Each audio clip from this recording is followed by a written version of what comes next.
Okay. Okay. Good evening, everyone. Welcome back to your auditing class. How are you all? I am doing fine. And welcome back. We are on the last lecture of our chapter number 3. This chapter has been about a lot of understanding, a lot of learning, a lot of new concepts, a lot of foundational things. And we have completed the internal control part. The first 55 pages are the most important 80 to 85% that you have to put your energy in, and we are left with last 15-20% that we will complete today. So pull back yourself, sit straight, don't lie down, and keep your notebook, pen, and paper in your hands, some water bottle in your hands, and let's get started for the next 2.5 hours of learning. So what we are going to start now is automated environment. And what does it mean?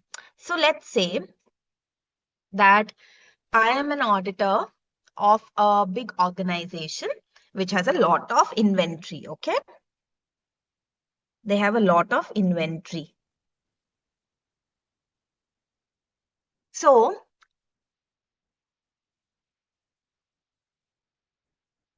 one second.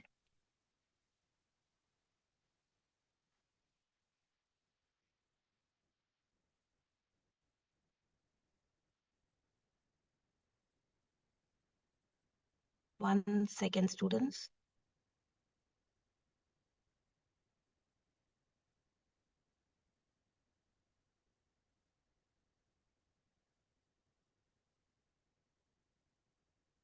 Just give me a second.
Sorry, students, some problem happened. All okay now? Let's get back.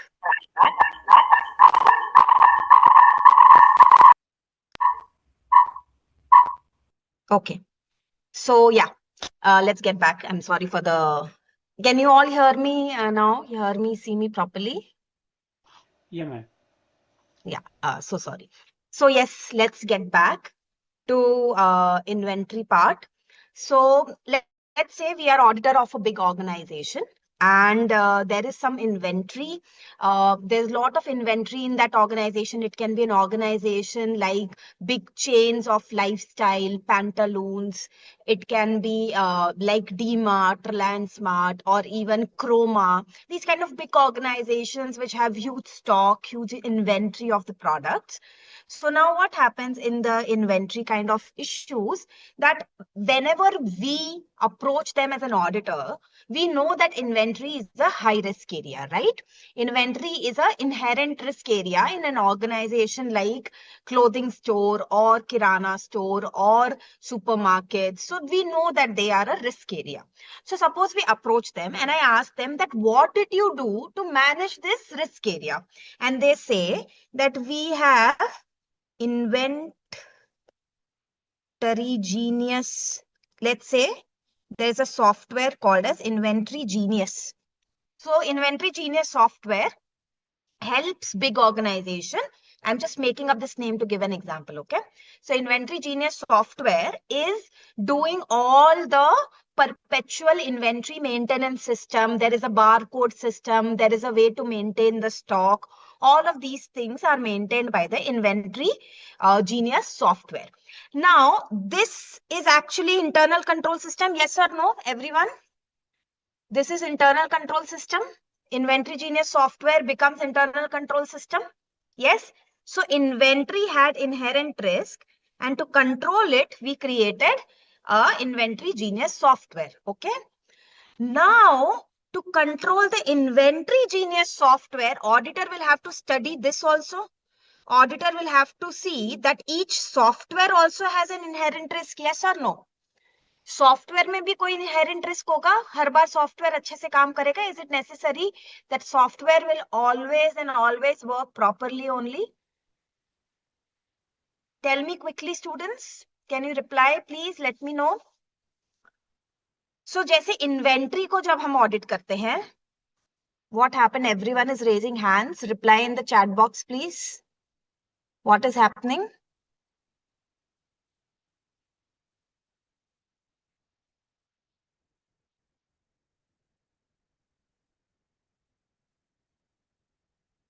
Okay.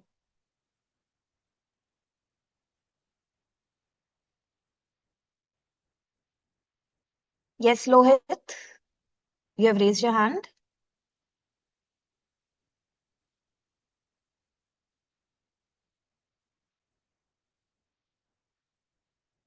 Okay.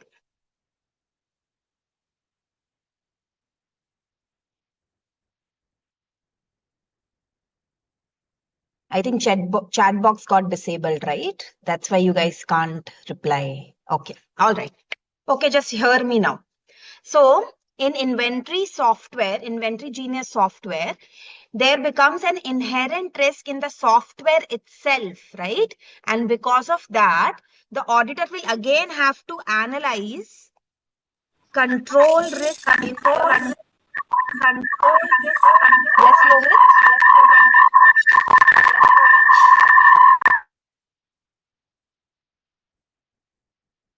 My voice is echoing, Manisha. How come my voice is echoing?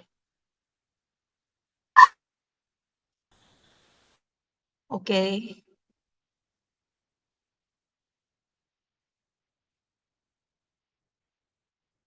Okay, okay. ठीक है, अब सब ठीक है ना? Okay, चलो finally we can go in flow. Okay now. Okay everyone. Okay. Okay, thank you. So yes, so inventory was an inherent risk area. Because of that, to reduce the inherent risk, the company has started using inventory genius software. Now, the software itself would have some inherent risk, right? So because of that inherent risk, the auditor will have to study the IT system also. So as an auditor, we do not just are bound by checking the accounts and the balances and the assets and the liability. When we talk about internal control system, we need to have a certain way of understanding that lot of organizations are using these softwares, and these issues are lot of softwares are there, and they can have their own inherent risks. Okay, so this is the part that we are going to study today, that what happens when an auditor is brought into an environment that has a lot of automation. Okay, that has a lot of automation.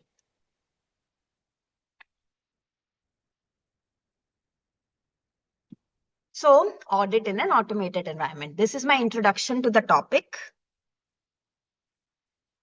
Pay attention to the book now. So an automated environment.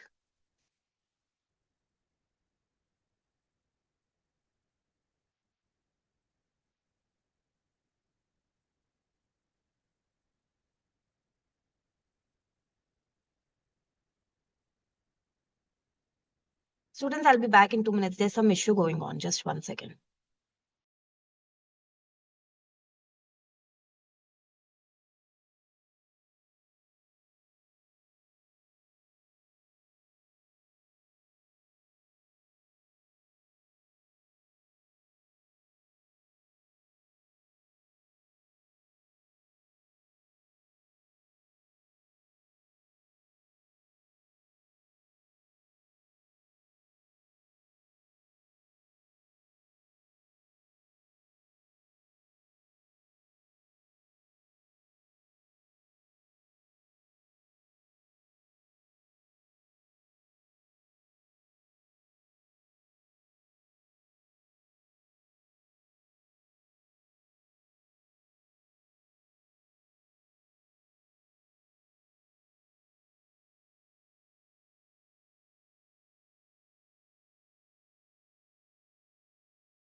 Sorry, students.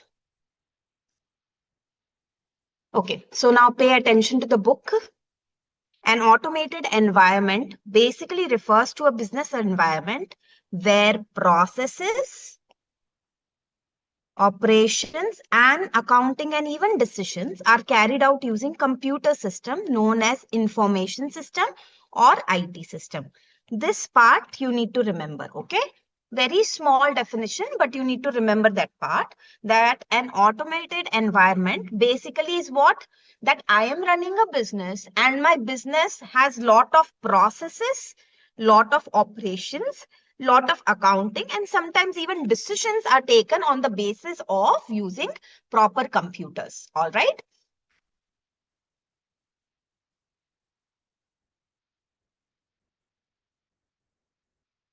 Yeah, Tally, Excel, all right. Okay.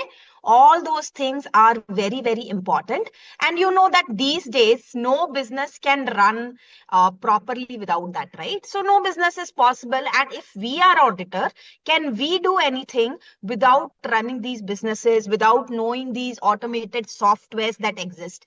Now, Tally is one kind of software that is used for accounting, but there is something called as SAP, ERP, all these things are also there which can be used. Yes. So let's come to key features in an automated environment. Pay attention. Key features. Now, without even looking, tell me that if you use a simple thing like a tally, okay?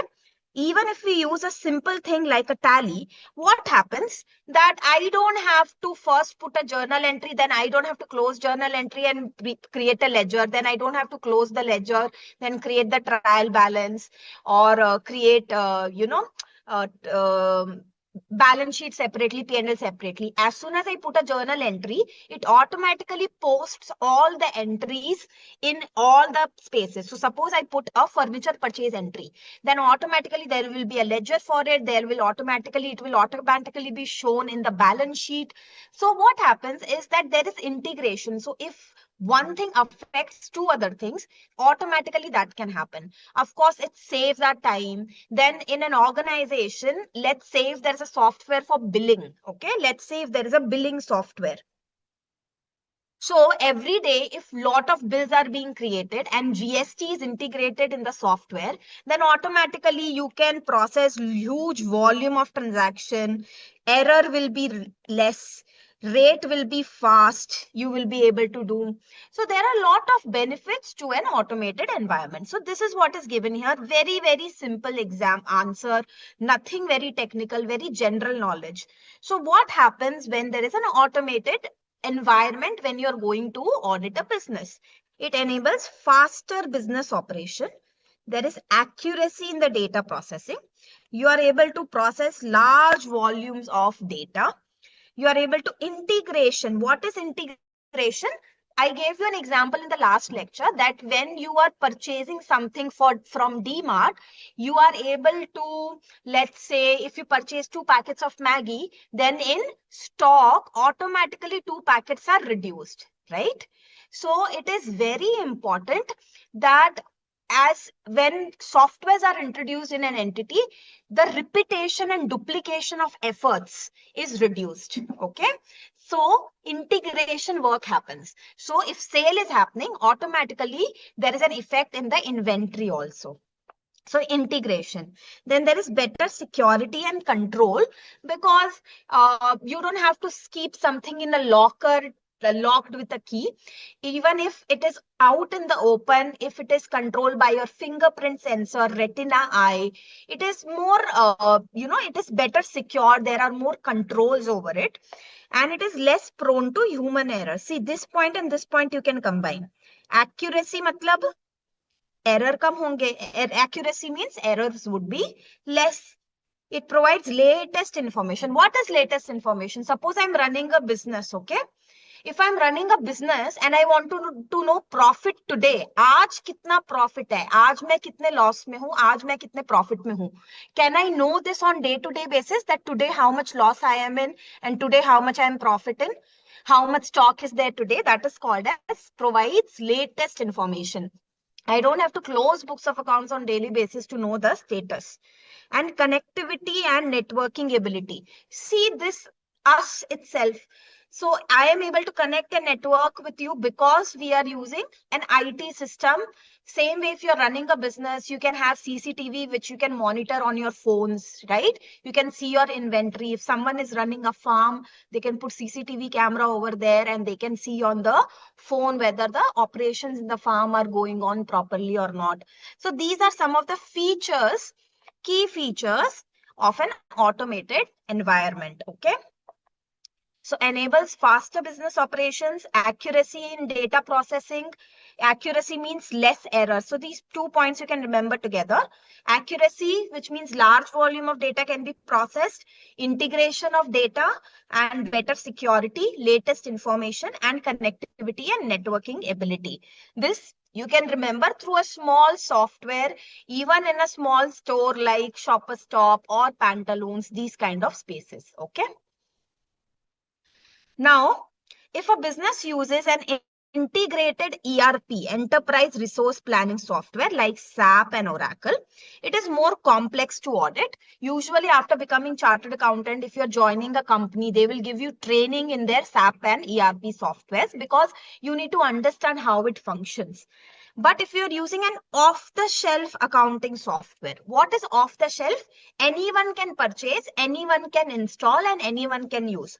What is example of an off-the-shelf purchase? Off-the-shelf accounting software? Anyone can tally, yeah, Excel sheet. These are all off-the-shelf. Anyone can purchase, anyone can install. So it will be less automated and there will be less complexity. Okay. So there can be two ways. This sometimes we also call as tailor-made. Tailor-made means if you go to hospitals, if you go to bigger organizations like schools, or you can go to theaters like Inox or PVR, they might have their own systems of doing things like Indigo, Air India. They can have their own systems of doing things like QuickBooks. Yeah, QuickBooks is a type of accounting software. Okay. Very good. Okay. Now let's understand that this was a general answer. Was this related to audit? No. Okay. This was related to audit? No. This was a general point about key features of an audited environment. Now, so let's say I am auditor, appointed auditor of a company which is using Inventory Genius software and they are overall using a lot of automated environment. Okay. Okay. So we understand now we have entered a business which is using a lot of different softwares. Ab, can I directly start auditing it or do I need to talk and sit with someone in the management to understand what automated environment is there? Yes or no? I need to sit. Okay. So what we are going to do is understanding and documenting automated environment. Okay. Okay. So let's imagine everyone. Don't look at the books right now. Okay. Let's imagine that Simran is the manager of this big company. Okay. Again, I'll use my Gisapita example, Green Clean Limited. Okay. So they have a lot of softwares and they have the whole automated systems that they use in their organization. So I have been appointed as their auditor and I'm sitting with Simran to understand their environment, their automated environment. So what is the first question I'll ask Simran? That I'll ask them what information systems are being used. Okay. What information system are you using? Okay. So they'll give me an idea about what OS, what different kind of applications, what softwares they are using. They can give me a list of these things. Okay. So the first thing that Simran will give me, that's ma'am, this is all the softwares and the applications that we are using. I'll tell her that don't just give me a list. You do one thing, Simran. you can mention the name of the software and you can mention that what it is used for. So if it is Genius software, it is used for accounting, madam. Sorry, it is used for inventory, madam.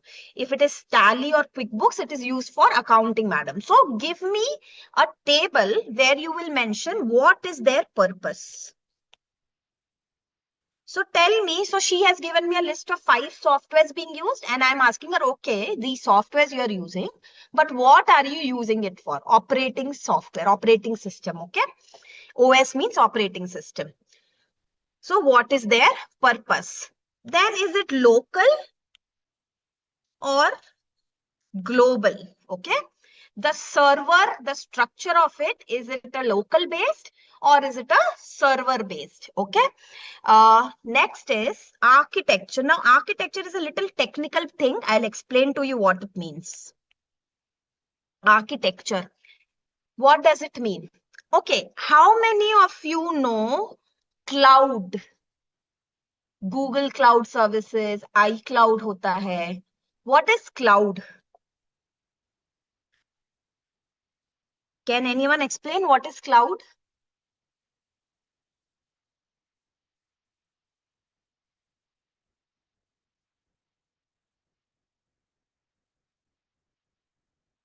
What is the meaning?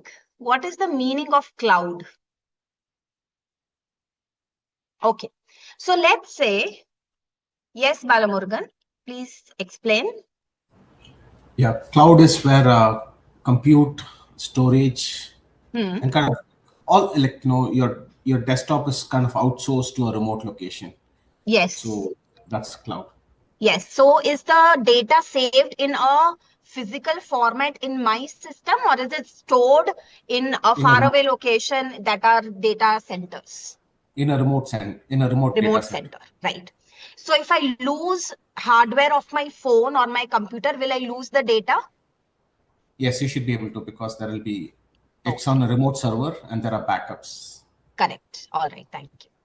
So as simple as when you all are using your phones, if you are taking pictures from your phone camera, and even if phone gets destroyed or something happens, if you have taken a backup on Google Photos or iPhotos, iCloud, you can recover it even if you enter in your enter a new phone and you put in your email ID and all, you can get all the photos back. So one of the way of architecture. Now, what does architecture mean?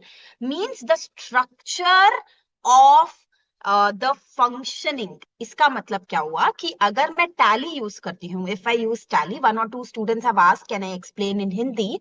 So I'll just give a quick example Hindi में. Sorry to those who don't understand, just there is request for this, so I'll just tell this in Hindi.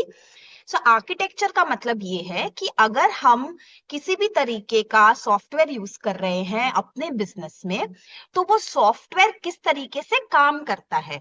वो web based काम करता है. Web based का मतलब है कि आप ब्राउजर ओपन करें, आप उसमें लॉग इन करें और वो आपको शो होगा. जैसे कि आपका व्हाट्सएप वेब व्हाट्सएप देखा है. How many of you know about web WhatsApp? अब तो ऐप भी आ गया है, but before app you can just do web WhatsApp, you can do QR code scanning, right? And then you can see your WhatsApp chats in it. So usko kehte hain web based, okay? Cloud based is all your Google Photos, yeah, that zero cloud accounting software. Many of these accounting softwares is not saving your data in your hardware, but you can take backup in your hardware if you want to. But it is saving as a cloud server, which means anywhere you can log in. आप कहीं पे भी log in कर उसको access कर सकते हैं. ठीक है. इसको कहते हैं आर्किटेक्चर. तो क्लाउड बेस्ड है या वेब बेस्ड है. Okay.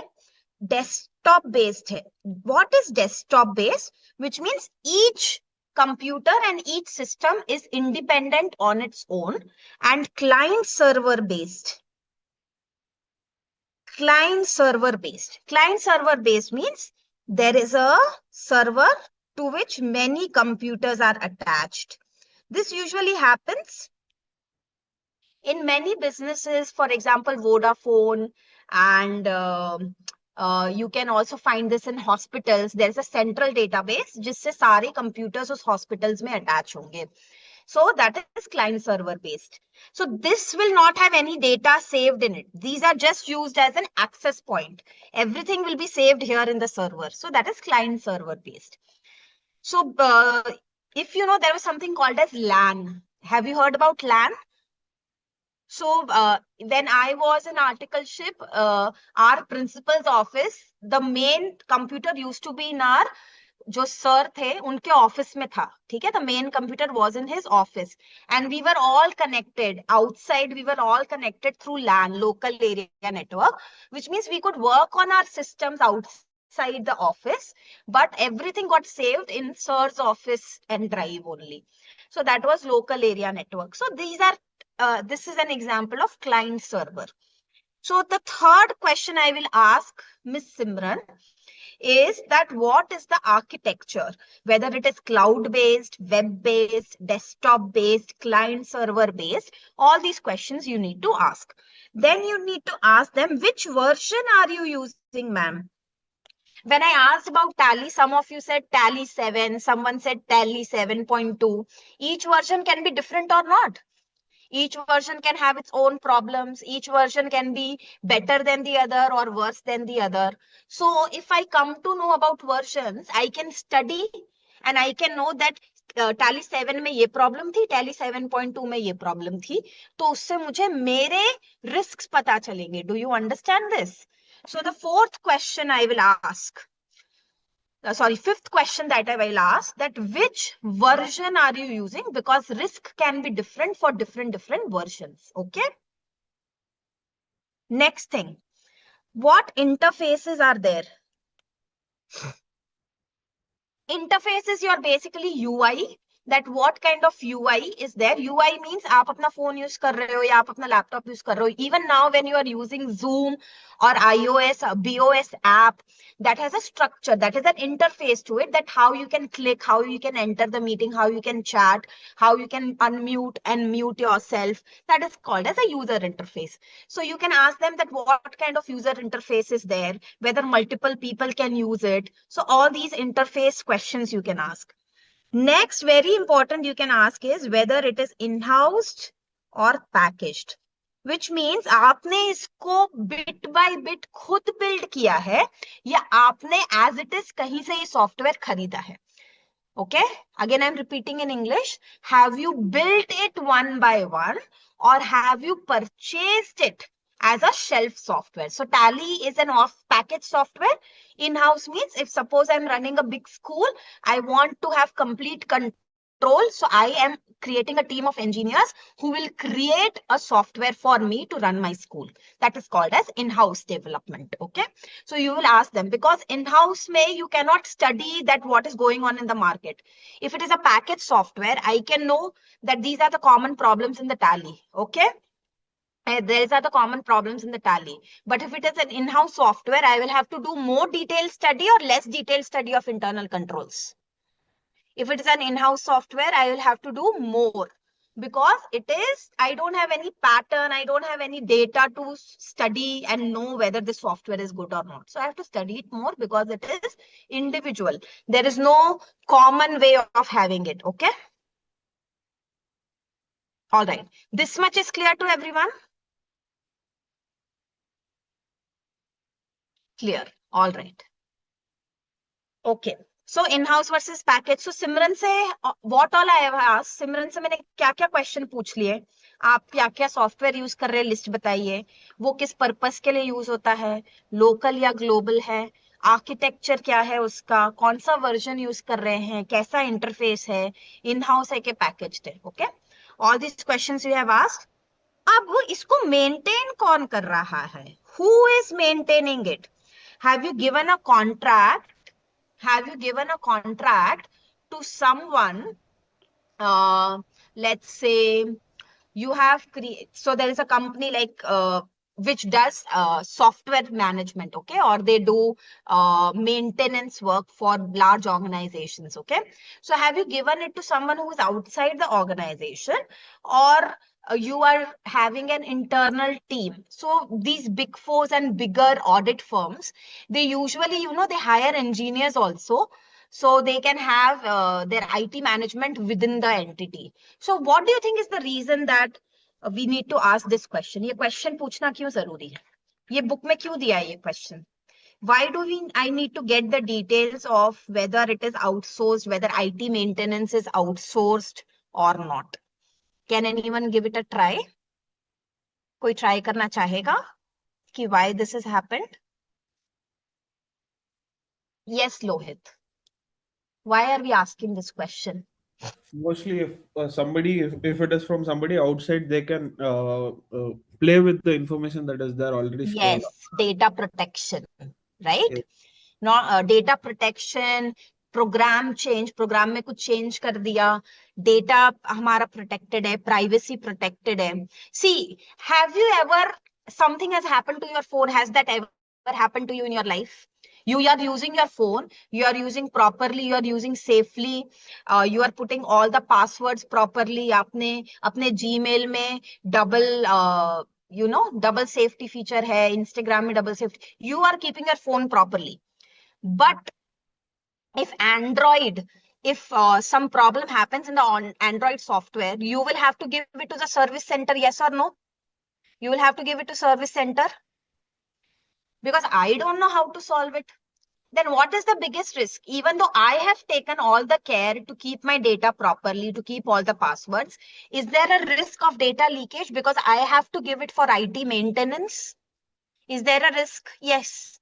So same, imagine for a larger scale organization that we can keep all the controls that if I have employees, one employee can't see the work of another employee. But there are IT maintenance people who can see the work of everyone, yes or no? Okay. So that is called as super users. इसको कहते हैं privilege access. In our technological world, who are the super users? Who are the super users? So if you are using Instagram, even though I can keep all the passwords properly, everything properly, the developers at the end have the ultimate access, yes or no? And in our phone, if I lose something, the phone service guy has the ultimate access. So they are called as super users or privileged access or privileged users. So the important question that I need to ask Simran is, your IT maintenance, who does your IT maintenance and support? Okay, whether it is an outsourced activity. And the last question that I will ask is, who are the people responsible for this software? Do you have a special person? Do you have a department? Do you have a team in the company who will do all this work? So all these points we need to see. For example, do you know the person responsible for all the finance? What is he called? CFO. Yes or no? The person responsible for all the finance related final decisions is CFO, Chief Financial Officer. Okay. The person responsible for all the execution of task is CEO, Chief Executive Officer. Same way, the person responsible, अगर आपकी company में बहुत automation है, then you should have something called as CIO. What is it? Chief Information Officer or Chief Information System Officer, CISO. You should have a department, you should have administrative staff. So you should understand that what is your team in the company. So Simran को मैं क्या पूछूंगी? What will I ask Simran? Simran, give me a list. Simran ji, please give me a list that who are the responsible people. अगर team बहुत छोटी होगी, if Simran ji gives me just one name in an IT department, but the software list she has given me 10 softwares, is that good or bad? She has given me a list of 10 softwares that they are using in the entity. But in IT department, when I'm asking who are the people responsible, she said, we don't have any department. We have just this one person who looks at it. It's bad, which means my work is going to be difficult, right? More risk. So that is why this information is important, because all of this helps me in what? It helps me in understanding and documenting automated environment. Everyone clear? So imagine your conversation with Simran. So Simran is the appointing person of me in an organization where I have become the auditor. So I am getting information about automated environment from Simran.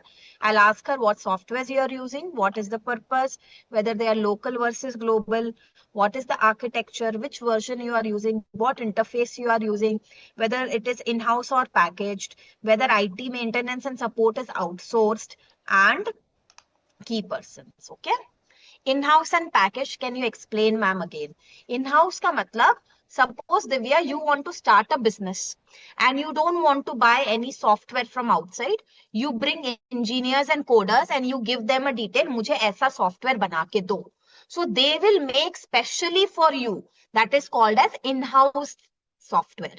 Packaged means already software market में available है and you just purchase it. Is that clear, Divya? I already explained, Lohit.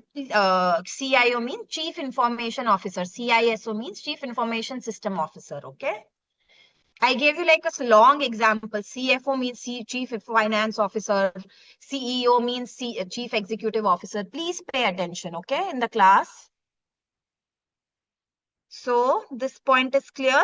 Mark this as important. Mark this as important, okay? That is. Now let's come to risk. This is the most important in this topic. And repeated. This next answer is the most important and most repeated answer in the history of this section, automated environment. Mein, one of the most repeated question. This is the one, okay? So let's do. So what are the risks that happen due to use of IT system?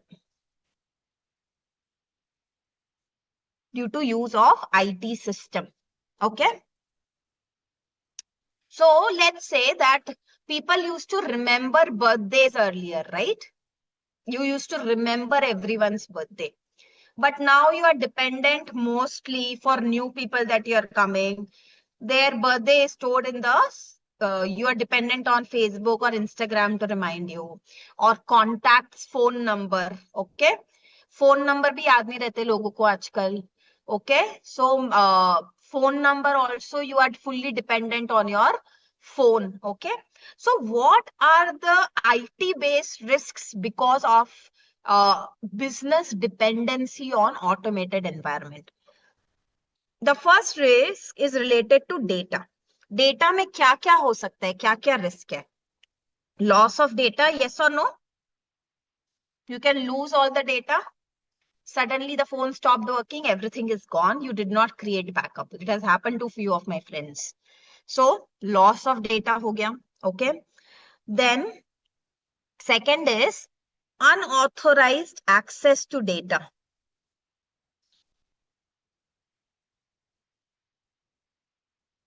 These days, this WhatsApp hacking and all, you must have seen.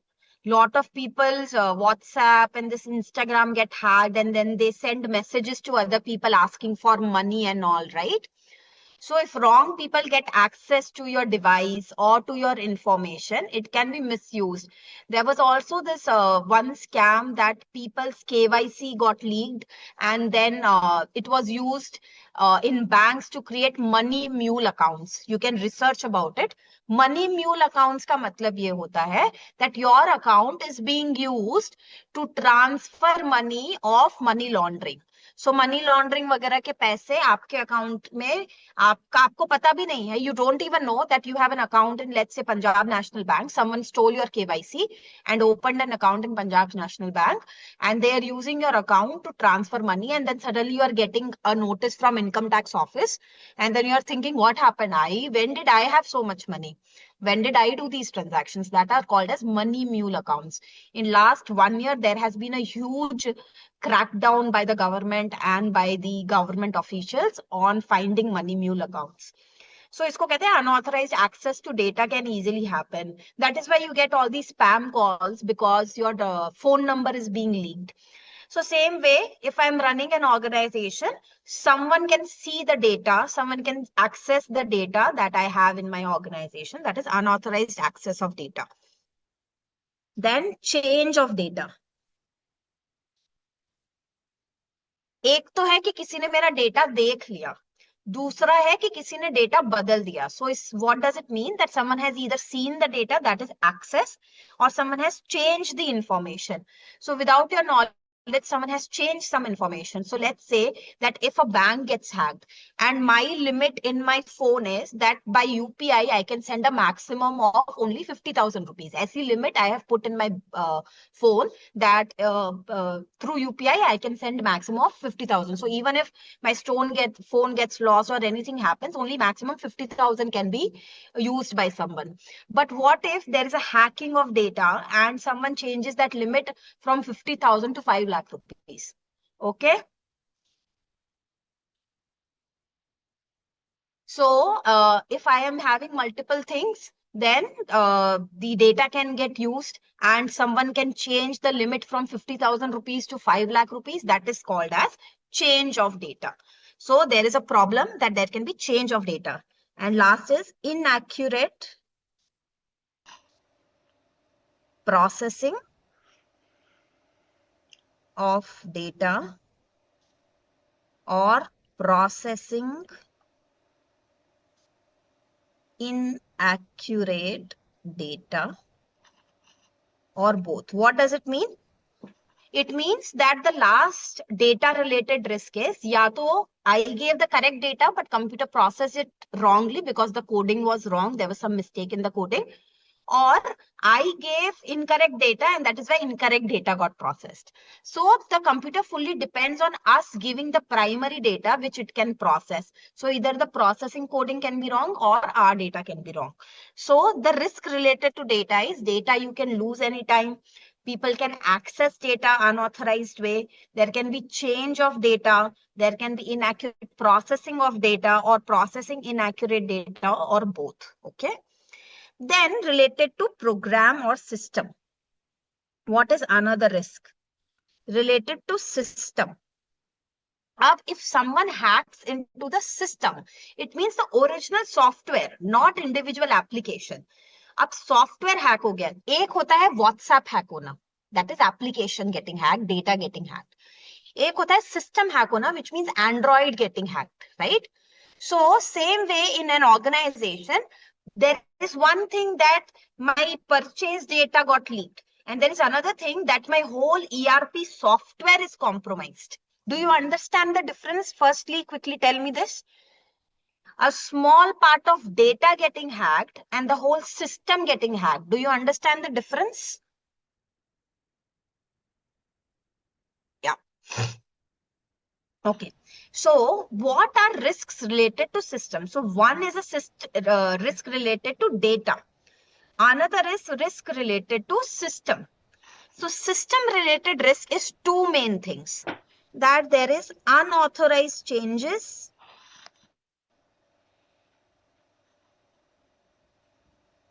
to system or failure to make changes to system.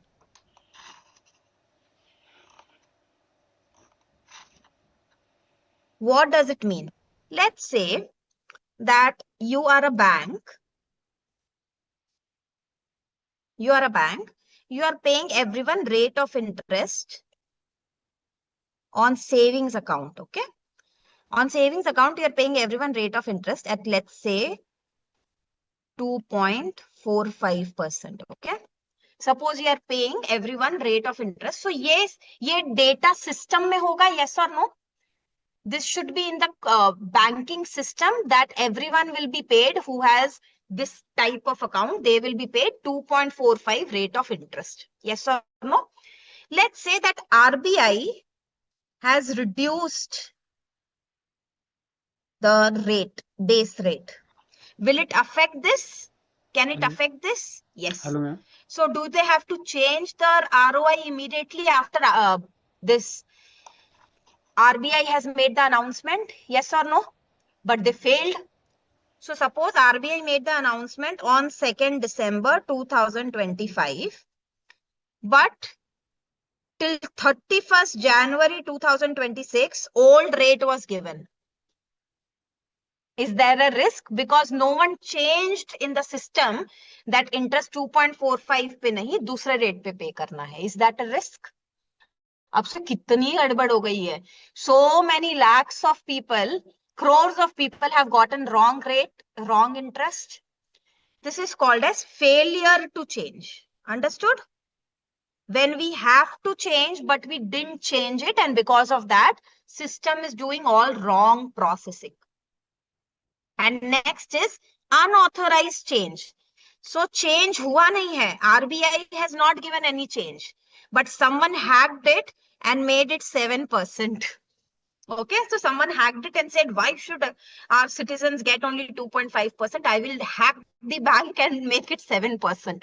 So is that a risk? It's a very big risk that someone is changing the base rate. So that is called as unauthorized changes. Everyone clear? So system related to risk, जब change करना था तब किया नहीं, और जब नहीं करना था तब कर दिया. When you were required to change, you didn't change. When you were not required to change, someone changed it. So these are system related risks. And others is excessive access, privilege access. Super users. Okay.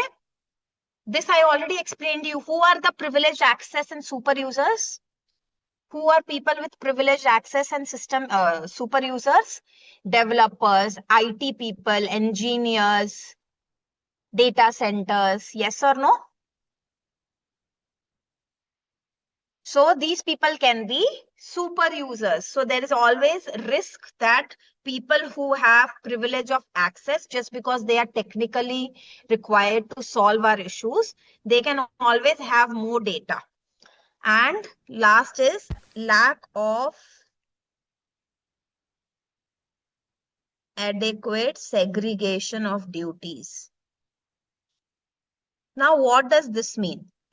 I gave you example of that inventory thing, na? So there is a sales person. Okay, there is this salesperson who's making bills. So she has sold 2 Maggi. This will automatically impact inventory, reduce 2 Maggi. Which means, are we able to segregate that salesperson cannot impact inventory? Can we segregate it? No. Because of the nature of the software, salesperson, whatever entry the salesperson makes during the sale of goods, it will automatically affect the inventory also, which means you can't segregate everything. Lot of people, when they are doing one thing, it can automatically affect the other thing. In Tally, if I'm using Tally, can I segregate that journal A banayega, ledger B banayega, trial balance C banayega? Can I do like this?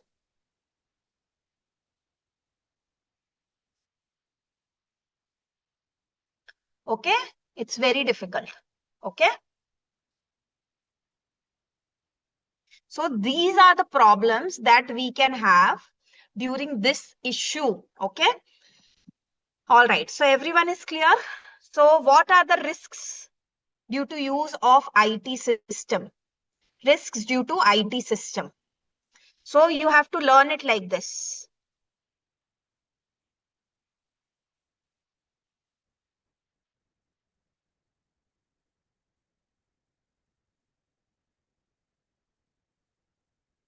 Everyone, first note this down, everyone.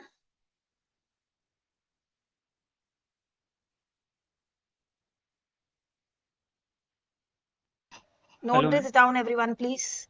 Hello, ma'am. Done? Has everyone noted it? Okay.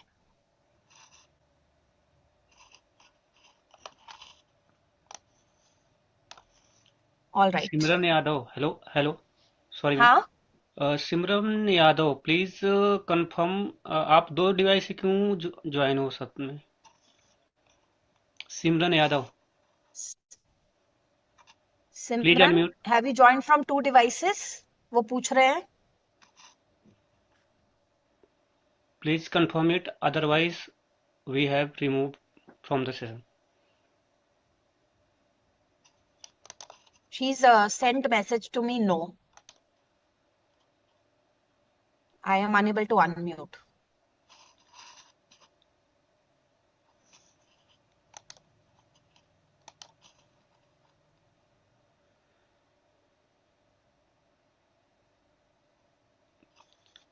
Okay.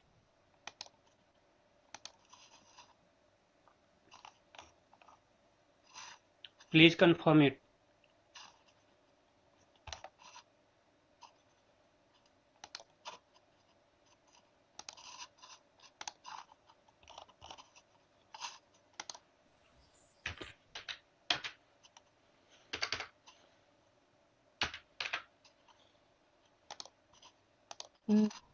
Simran, can you please try to confirm what he's Ma'am, please, asking? This is important. ma'am, please continue. No I can problem. continue? Yeah, ma'am. Okay, thank you.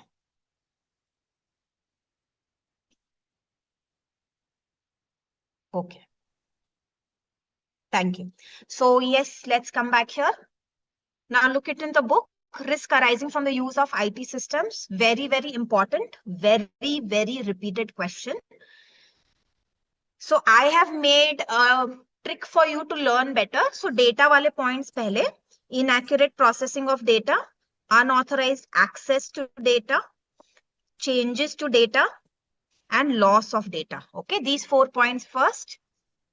Then system related, unauthorized changes to systems, failure to make changes to systems or programs, and excessive access or privileged access, super users, and lack of adequate segregation of duties. Finished, everyone? Clear?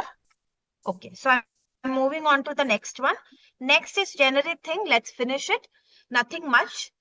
We'll just see it together.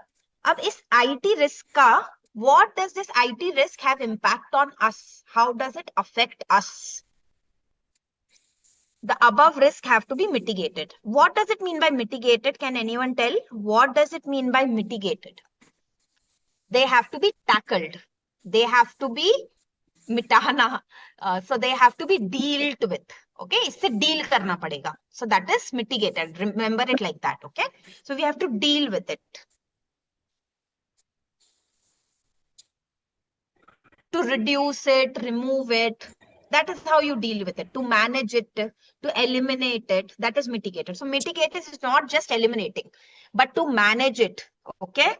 To remove it, to eliminate it, to reduce it. All of this is mitigation. If not mitigated, such risk can have a huge impact on audit. So first, it can affect your substantive checking, controls, and reporting. So if you are unable to mitigate, so देखो हम control system, why do we check control system? We check control system so that we can know that how much vouching and verification we have to do. Yes or no, students? Why do we check all the controls? Why do we start to understand all the risk so that we can decide nature, timing, and extent of further audit procedures? Yes or no? Okay. So if I find a lot of risks in IT systems and they are unable to be mitigated, will it increase my burden to do a lot of more checking, more vouching, more verification, bigger samples? Yes. So inability to address such risk may lead to non-reliability on the data.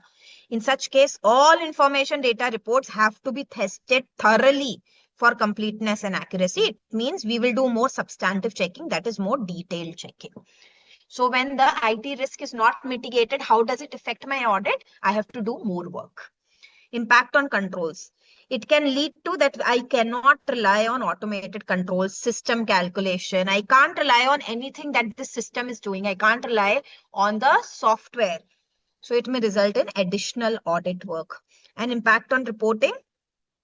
Due to regulatory requirements in respect of internal controls, in case of companies, it may lead to audit report modification. This I'll teach you in this chapter. In next 1 hour, I'll teach you what it means. Okay.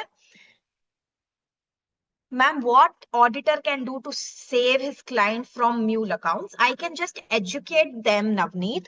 I can educate them that whenever they are using their KYC, they have to sign it and write on it that for what purpose they are using, to to not share their PAN number and Aadhaar casually unless it's needed. If it's needed, then they have to share with that sharing with XYZ person for XYZ purpose on XYZ date only, sharing for this purpose only. So all we can do is try to educate them. Okay.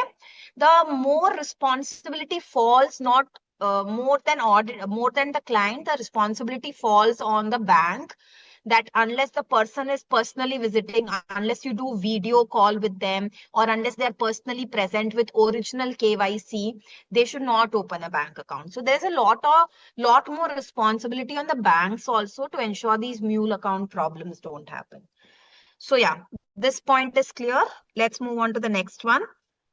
Types of control in an automated environment. Types of control in an automated environment. Okay, pay attention here.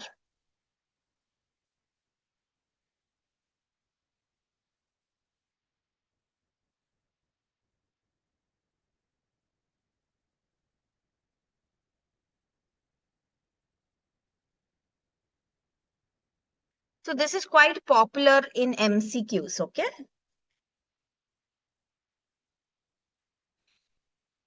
More than direct theory answer, it's more popular as a concept and more popular in MCQ and case studies. So types of control in a control environment, pay attention. So there are three main levels. One is general IT control.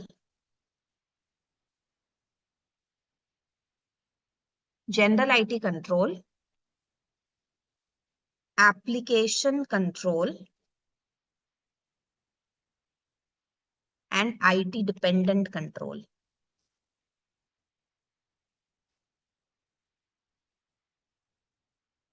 IT dependent control. So there are three levels. Okay, three levels. Ab, let's say I am having a software. So let's say I'm using Board of Study software and using Zoom. Okay.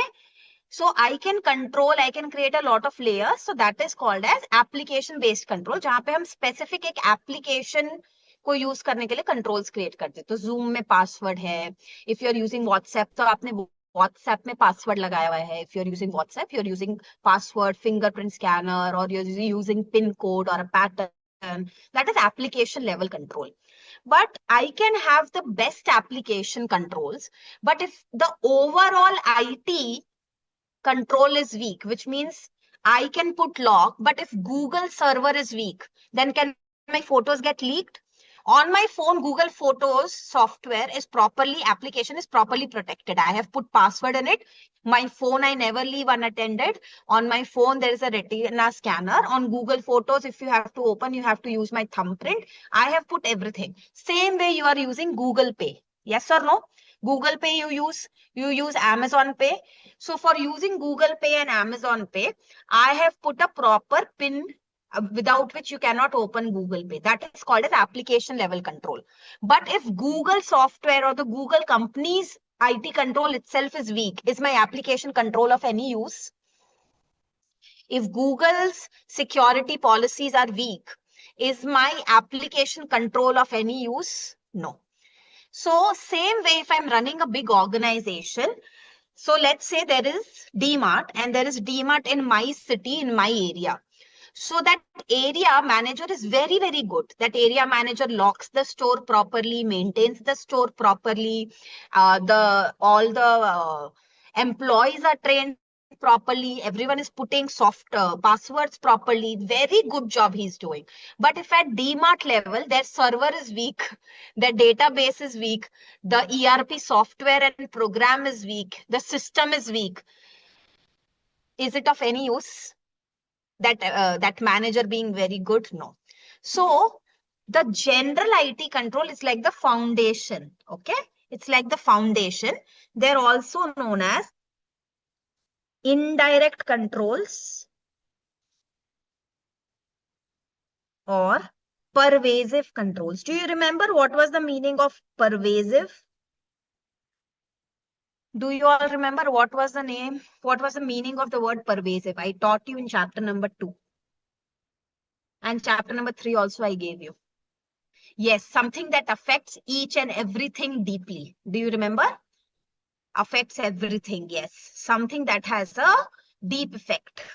So that is called as pervasive control. So general IT controls are also known as this indirect controls and pervasive controls. So basically, general IT control are and procedures policies and procedures that relate to many applications, not a single application, that relates to overall way. Okay, many applications that is required. Why? To support the effective functioning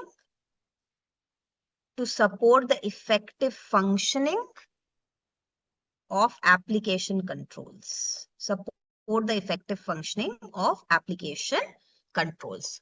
So this helps you to run everything smoothly, not just one application. Okay. Done. Now, what are the examples of general IT controls? Let's see the examples. There are four main things in which you maintain it. First is a good data center and network operation. Okay. You have a good data center that is properly protected. Your database is properly maintained. There are people to ensure that it is processed properly. The connection, whether it is cloud-based, web-based, client-server-based, any base, that network is free from any malware or any problem of getting hacked. So data center and network operations is first most important thing. Next is program change. So if I'm running a big organization like DMart or Lifestyle or Pantaloons, I should have a clear policy that अगर program में इतना सा भी change करना है, if I want to change the program even by one small point, there should be a proper structure that how will the request be received, who can authorize the program change, who can approve the program change, how will it be tested, and how will people be made aware about it. So there should be a structure about program change. If the structure is good, which means your general IT control is good. Next, to maintain good IT, a good general control, you should have good security. How things can be accessed. What is access security? Who can operate my operating system? Who can check my data? Who can check my applications? Then physical security of my inventory. All of these things, if security policies are there properly, what are there? Security policy, security organization, and security management is done properly, then your general IT control will be strong. And last general IT control is how you develop your application. Application system acquisition, development, and maintenance. What does it mean? So I told you about in-house and package software, right? Everyone, can you quickly let me know? I told you about in-house and package software. Okay. Suppose the company has done an in-house software development. They have made their own software. But आपको पता चला कि वो तो 5 दिन में किसी 2 bachelors BCom के स्टूडेंट्स ने बना के दे दिया. Is that okay? Do you think you can rely on it? Do you think it's a good control? No.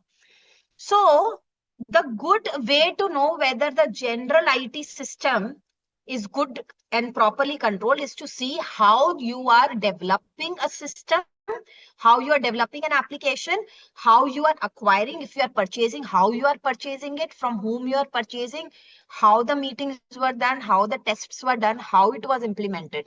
So if these four things are taken care of, it means your general overall control system and control environment is protected. Do you understand now? So this is called as general IT controls. Everyone clear with general IT controls? Can I move ahead?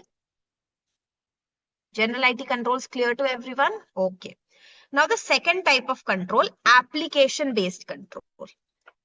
Application-based control. What does it mean? Okay.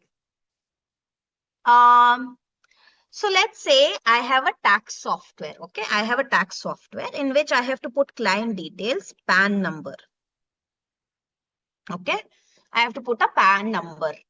Yeah, there are many. Computex are there, Genius is there. There's many tax softwares. Okay, so suppose I have to put PAN number. Okay, and I start with 1. Will it let me put 1? Will it let me put 1 digit? Why will it not let me put the software? Why will it not let me put 1? Why will it not let me put 1? Yes. What is the format of a PAN number? What is the format of a PAN? It starts with an alphabet. Very good. That is a type of application control. You know what is it called? Input data validation. Which means when I am putting anything, the system will automatically inform me whether this data or whether this information is by default wrong. It won't accept only if it is wrong. So let's say I try to write 1, it does not allow me. Okay. I write a proper PAN number. I cannot write anything. Just let's say.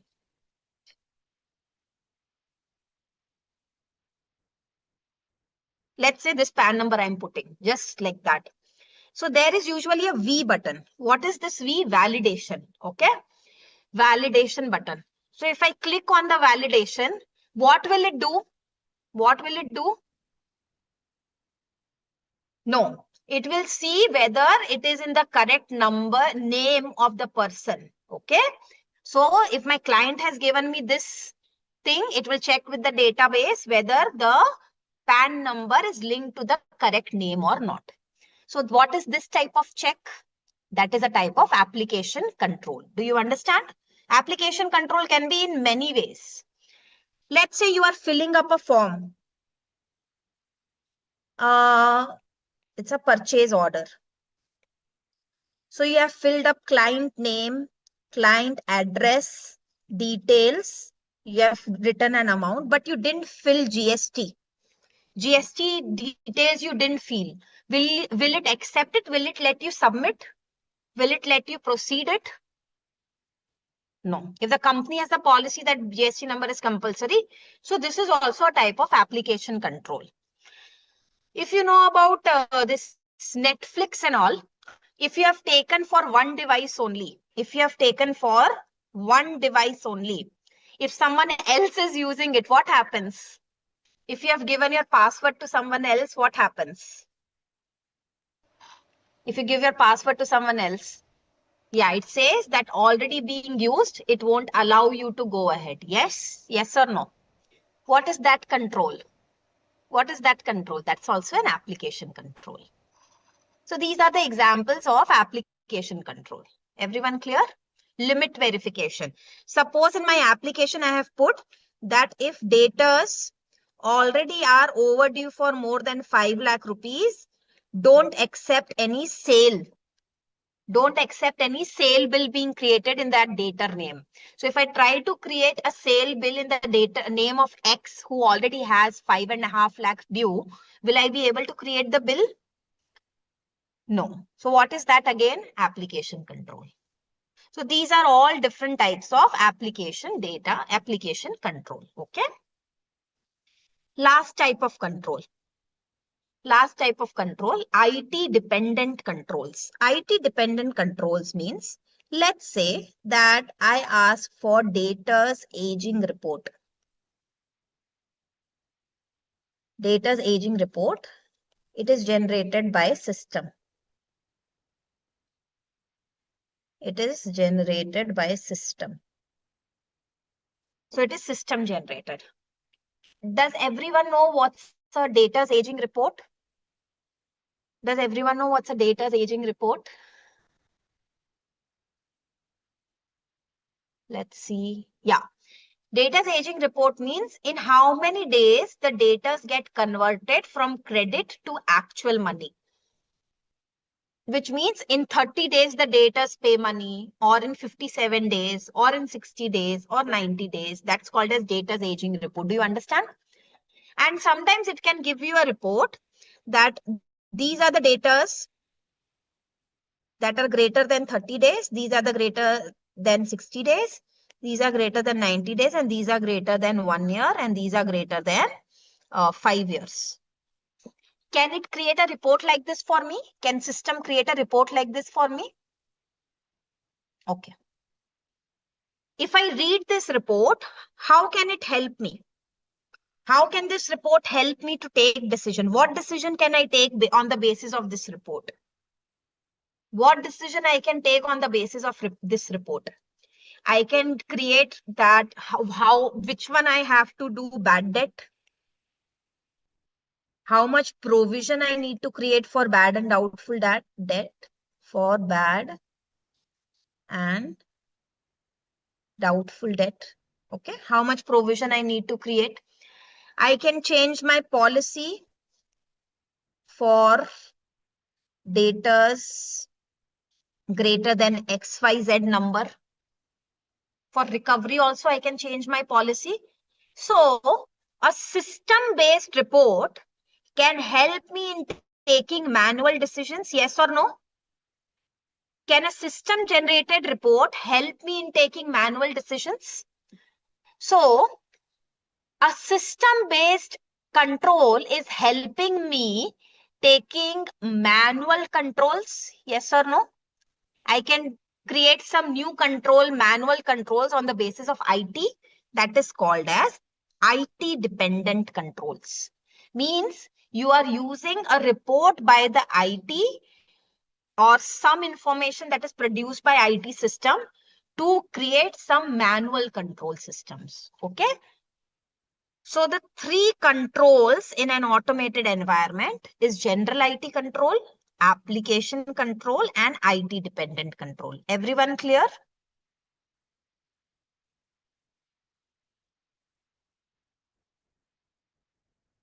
Great.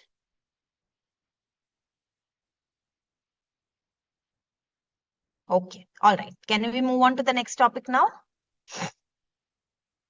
So this you can study on your own. I have covered everything. Okay. I have covered everything. Now you can read on your own. Now come to testing methods in an automated environment.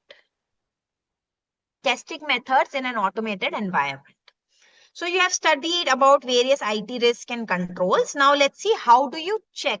So these are the same things: inquiry, observation, inspection, and reperformance. How do I check and enter? So if they are telling me that they are using Finacle software or they are using ERP software, how do I test it?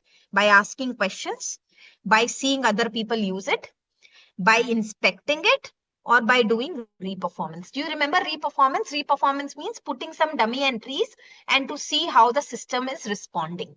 Okay.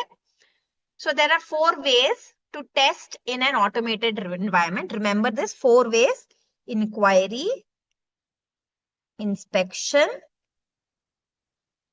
observation, and reperformance.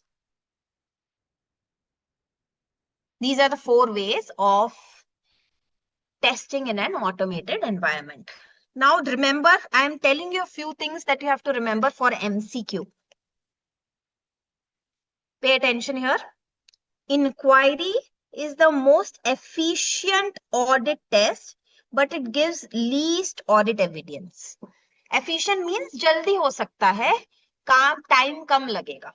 So inquiry is most efficient but gives least audit evidence. That is why inquiry should always be used in combination with other methods. सिर्फ पूछताछ करने से evidence मिल जाएगा. I'm just talking, asking questions, and that is enough. I don't have to do any inspection. I don't have to do any performance. Is that enough to just ask and get answers? Management तो सब ठीक ही बोलेगी ना. Management will say everything is okay only. So inquiry is not enough as an evidence. Okay. So inquiry alone is not sufficient. Reperformance is most effective and gives the best audit evidence. But you can't keep doing reperformance for everything because it is very time consuming. So write it like this. Inquiry, most efficient, least effective. Reperformance,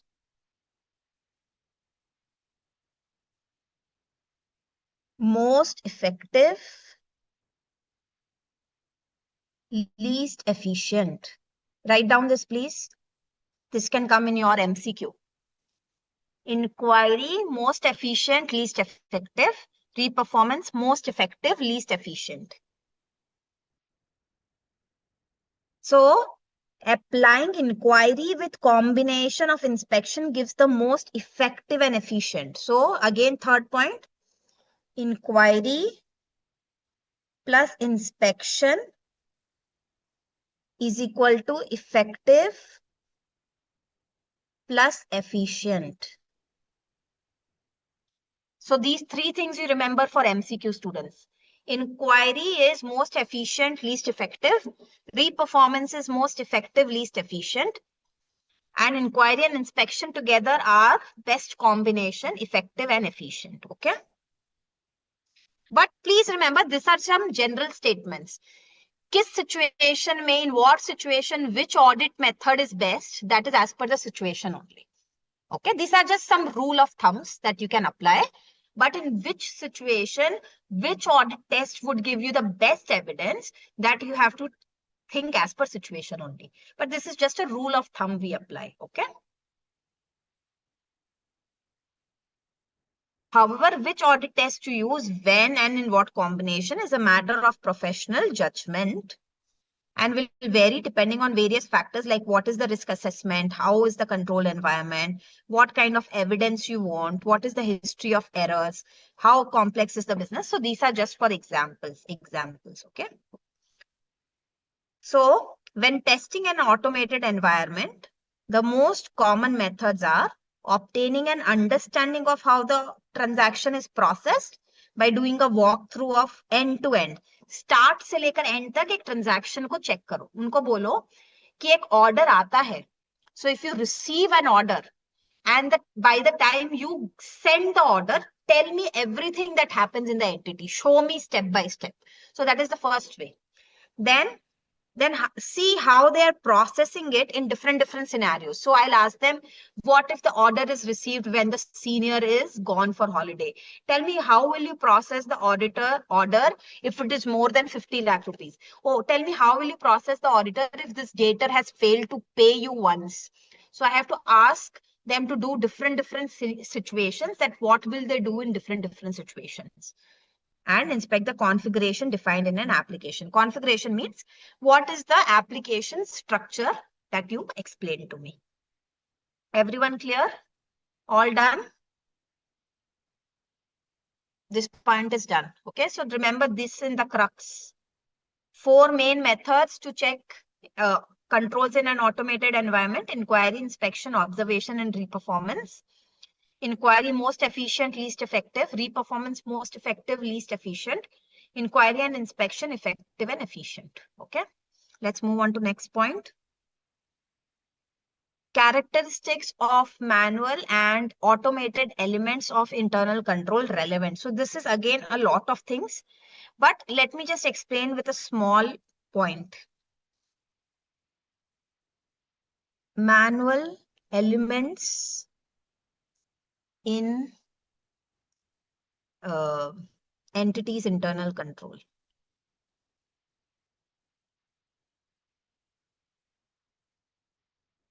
Okay, so let's say again we talk about inventory. So anyone can enter the inventory room only with a fingerprint access card.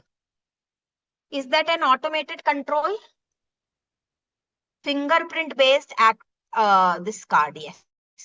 But if there is a watchman standing outside the inventory at all the time, is that an automated control or is it a manual element in an automated environment?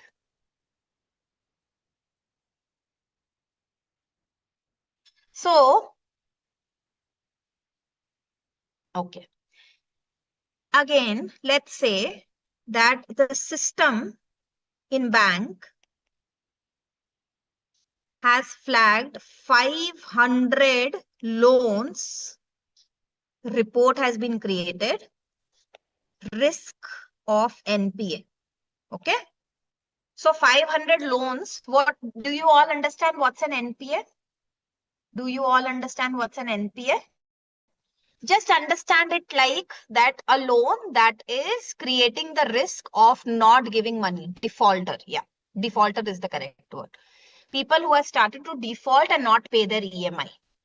When we study bank audit, then I'll tell you in detail. But right now, just understand that the system has flagged 500 loans and they are saying that they should all be create provision of NPA. Okay. So create provision of NPA. Now, a manager studies it and says that all of these loans are from drought affected area, farmers. Do you think we will immediately make them NPA and start taking their lands from them? Do you think we can fully make it automated? No. So there should be a manager who is at the end taking the decision that no, I cannot make 500 farmers an NPA immediately. They are affected due to drought. We have to find some solution. We may have to renegotiate the loan. We might have to extend their credit period. So that decision needs to be taken manually. So even in an automated environment, do you think manual systems will exist? Do you think manual elements will exist? Yes. So many transactions, many decisions can be taken. Same way, let's say that order processing. So during the day, the system has received lot of orders by people who are interested in them in the website. So in website, people go and put their interest in it that we want to purchase XYZ kg from you, cement, let's say you want to purchase. So you have automated it that anyone who is ordering less than 1 lakh rupees, reject it. Okay. Anyone who is ordering for less than 1 lakh rupees, reject it. Okay. So system has rejected, let's say 5 customer interest.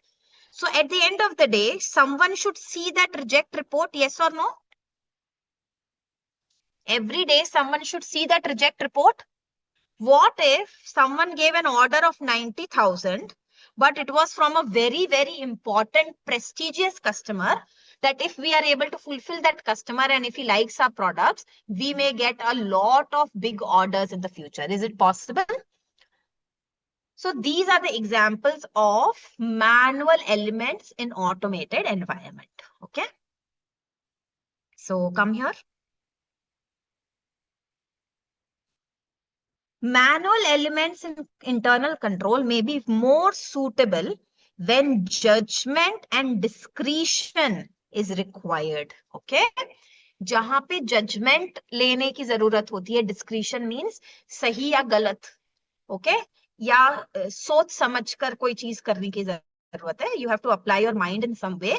Then you should use manual element, which means some large, unusual, non-recurring transactions are happening. See why it is happening, what is the reason.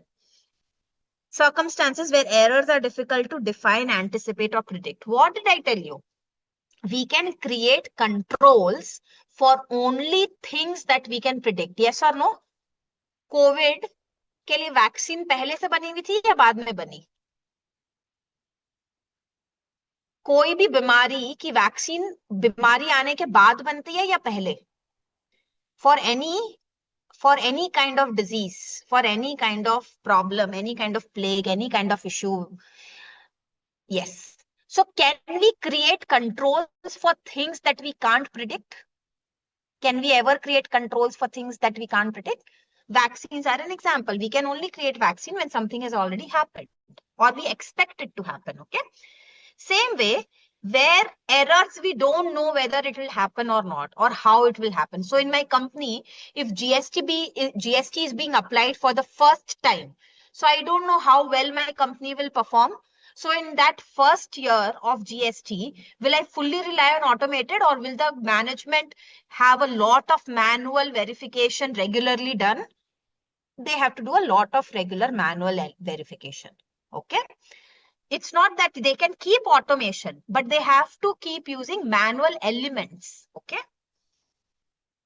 If there is a changing environment that requires a control response outside the existing control. Okay. So if there is a change in circumstance, जो आपके automation में नहीं है, then you have to change as per the circumstance. That can only be done by human judgment.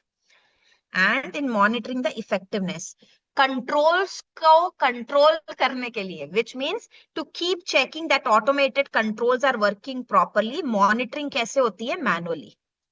So this example that I gave you, this is being done automated. So this is an automated control and it is being checked manually. Okay, monitored manually. That's it. So these are the 4 points. Manual elements versus when are manual elements more suitable. When are manual more suitable? When transactions are unusual, when errors are difficult to define, when circumstances are changing and existing system, it's outside the scope of existing system, and to monitor the existing automated controls. Okay. So just remember, unusual two circumstances are monitored. कैसे याद रखना है? Unusual means unusual transactions. Two circumstances means circumstances that are difficult and changing circumstances, and monitoring of effectiveness of automated control. याद रहेगा? Unusual two circumstances are monitored. ऐसे याद रखना है. Unusual two circumstances are monitored. Can everyone reply if it's done? Quickly reply to me. Can you remember it? Okay.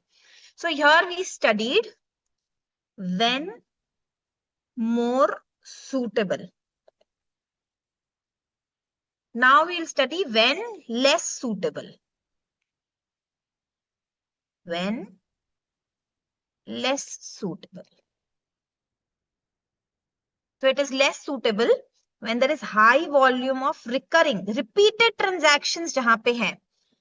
So, which are already automated. We don't need to do manual intervention. And control activities where specific ways to control can be properly designed.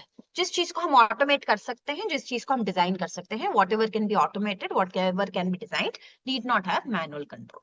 So when there is high volume of repeated transaction, no need of manual control.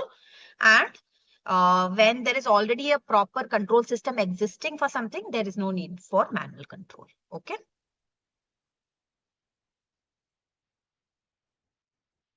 This you can do self-reading.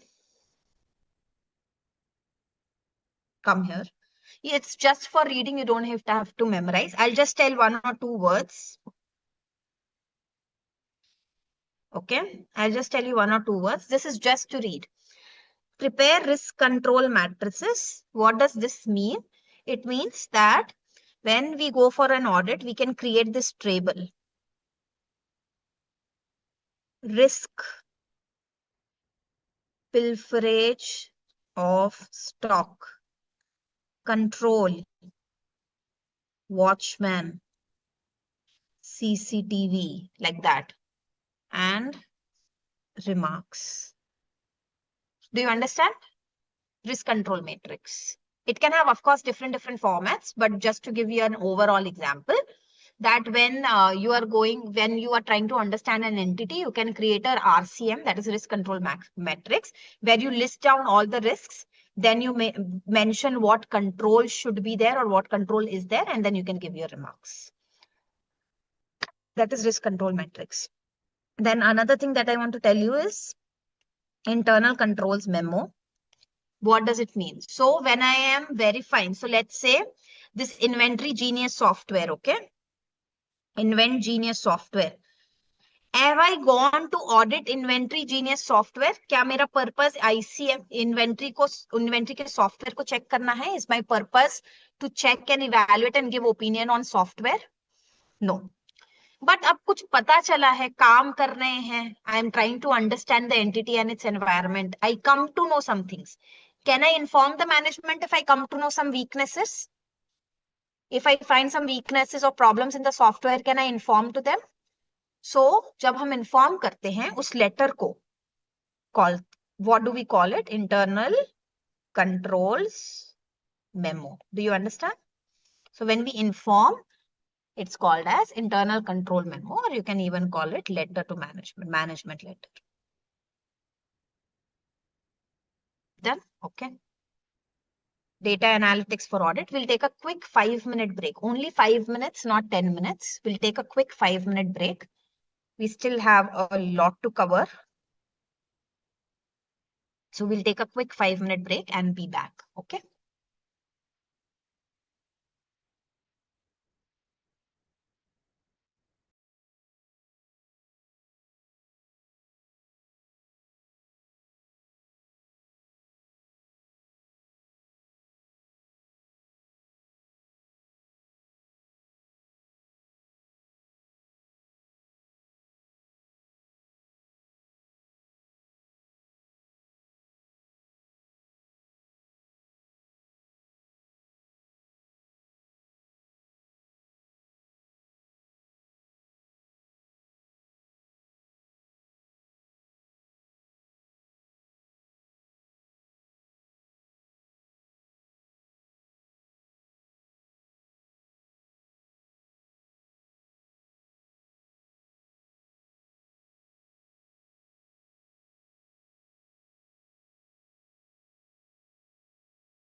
Okay, everyone is back. Can you quickly let me know? Yeah, ma'am, please continue. Okay, all right. Okay, let's continue. The next topic that we have is data analytics for audit. Now, it sounds like a very fancy name. Let's imagine a small thing. Let's say there are sale bills. There are 5 lakh sale bills. 5 lakh in number, okay? So I export it to Excel.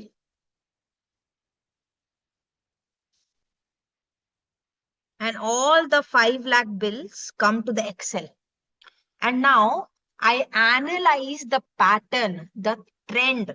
So there can be name, there can be location, there can be amount, there can be date, there can be quantity, there can be lot of data about the sales, right?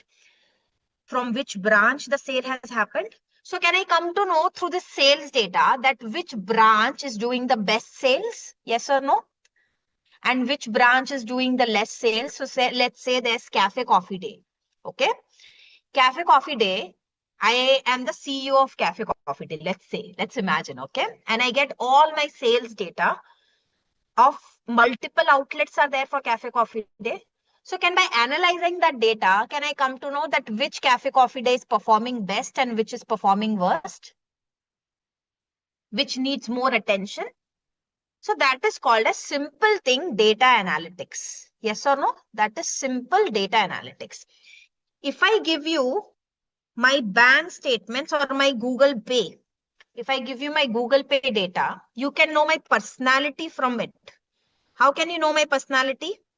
You can come to know how much I eat outside. You can come to know how much I spend on shopping. You can come to know how much I spend on traveling. Yes or no? Whether I do any investments or not. So when we analyze a vast amount of data to find meaningful information from it, that is called as data analytics. Simple? Yes or no? So when we are as auditor going for any audit, can instead of focusing more on vouching verification, I can focus more on reading and understanding the information and the data I am getting from the entity? Yes or no?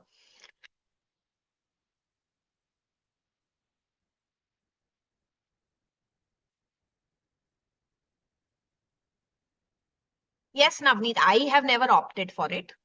Navneet is asking, is there is an option of pinless payment?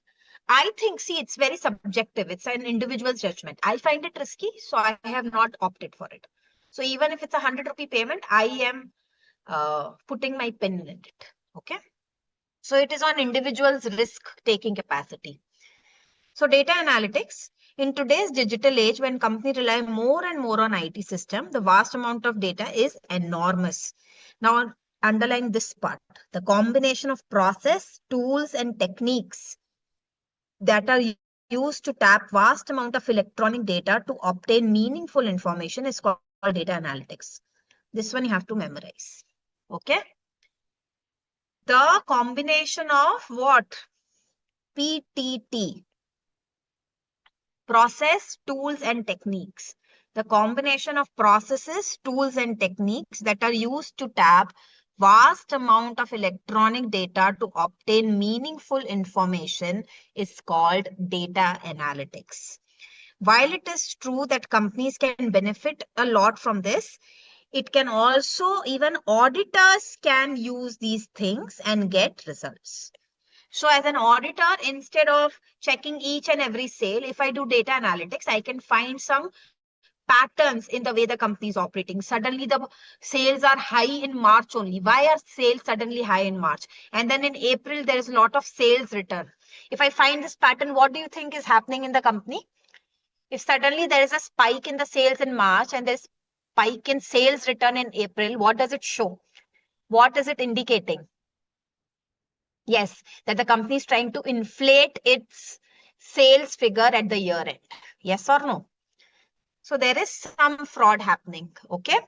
So these analysis can help us find a lot more deep insight than it was possible previously. Then remember again this thing, the tools and techniques that auditors use to apply data analytics is called computer assisted audit technique. Okay. So when I use, so simple thing, did I use Excel to analyze sales? Did I use Excel to analyze sales? Can I use Excel to analyze sales? So what am I doing? इसी को बोलते हैं computer assisted audit technique. When we use computer to make our audit better, it's called as CAT, computer assisted audit technique. Okay. So the tools and techniques that the auditors use in applying the principles of data analytics are known as computer assisted audit techniques. Everyone clear? Data analytics can be very, very simple, like using spreadsheets, or they can use specialized audit softwares like IDEA, ACL. IDEA, ACL are one of the oldest auditing softwares. Okay. So if I can't afford all this IDEA, ACL, if I use a simple spreadsheet like Excel sheet, is that also CAT? Is that also computer assisted audit technique? Yes. But if you can afford these auditing software, IDEA, ACL, you can upload your client data fully in it. Then there is different things available, like IDEA, ACL have like sampling, do the sampling. So you can give a command for sampling and it will generate samples for you. So you can give different auditing instructions to it. It's not a tax software, it's an audit software, IDEA and ACL. They are one of the oldest auditing softwares. Okay. So from using simple Excel sheet is also CAT. And if you are specifically using audit softwares, it's also CAT, computer assisted audit techniques. So two things here to learn.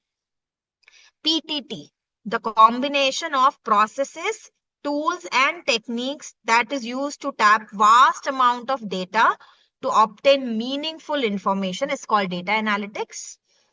And tools and techniques that the auditors use to apply the principles of data analytics is called as computer assisted. आप data analytics के normal principles को audit करने के लिए use कर रहे हो, that is computer assisted audit technique. So how can it help us? In what all can it help us? Okay. First, it can help us to check. It can help us to check completeness of data. Okay. It can help to select audit samples. It can help to recompute, which means you can check whether trial balance is made properly, whether the journal entries are brought properly to the P&L. Then you can do mathematical calculation. These 2 points you can remember together. So this is reperformance, recomputation, reperformance. It helps us to analyze journal entries. Yes, journal entries, missing entries. It helps in any fraud investigation. I gave you an example. More sales in March end and immediate sales return in April. Fraud investigation it can help in. And it can help us in impact of control deficiency. So if the control has been weak somewhere, it can help us get the data properly. Okay. That is commission, rebates, tax properly done will come under this calculation. Okay. So computer assisted audit technique can help in checking completeness of the data. It can help us in selecting the audit samples, then recomputation and reperformance it can help in. Then it can help you to analyze journal entries. It can help you to do fraud investigation and it can help you to check control deficiencies. That's it. Let's come to digital audit.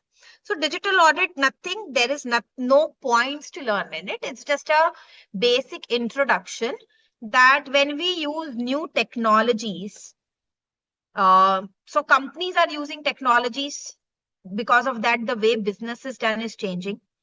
In same business environment, when digital technology is being made by auditors right for planning to expression of financial opinion, so हम भी सिर्फ businesses use नहीं कर रहे, auditors have also started to use technology to help them in auditing, planning, giving the final opinion. They are even using AI, data analytics and other things to understand the business in a better way.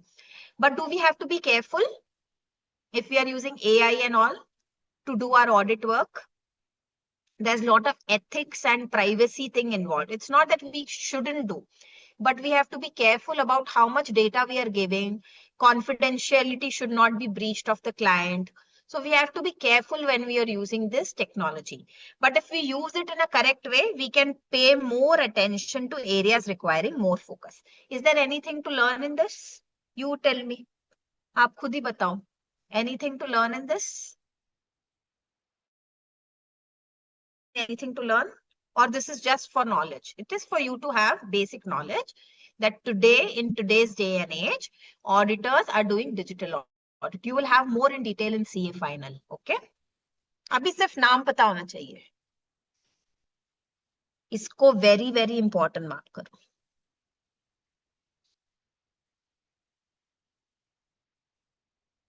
Please mark this as very very important. Next topic, internal financial controls.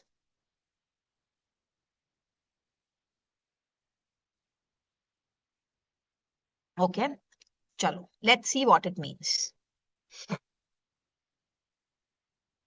So as an auditor, we have to try to understand internal controls, but we have to focus only on internal financial controls. Okay.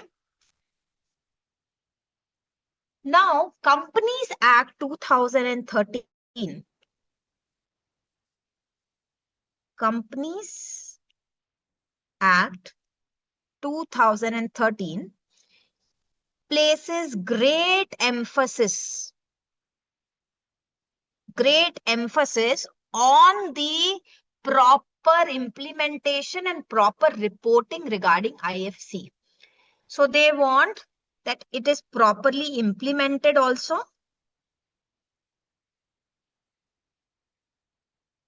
It is properly implemented also, and it is properly reported also by company. So what in Companies Act has done, it has put responsibility on different people. It has put responsibilities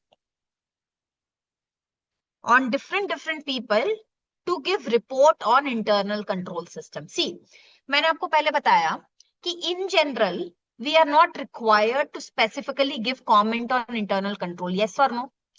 If at the end my opinion is given true and fair view, not true and fair view, then I don't need to give specific comments on internal control. But if you are auditing a company, then Companies Act has specific requirements as to giving comments on internal control. So where all do they have to give comments? First is section 134, subsection 5, clause E. What does it say? That if you are a listed company, then there is something called as director responsibility statement. There is something called as director responsibility statement. And in that, the directors will properly mention whether internal financial controls are properly followed, they are adequate, they are enough, plus they are operating effectively. So directors have to take this responsibility in writing.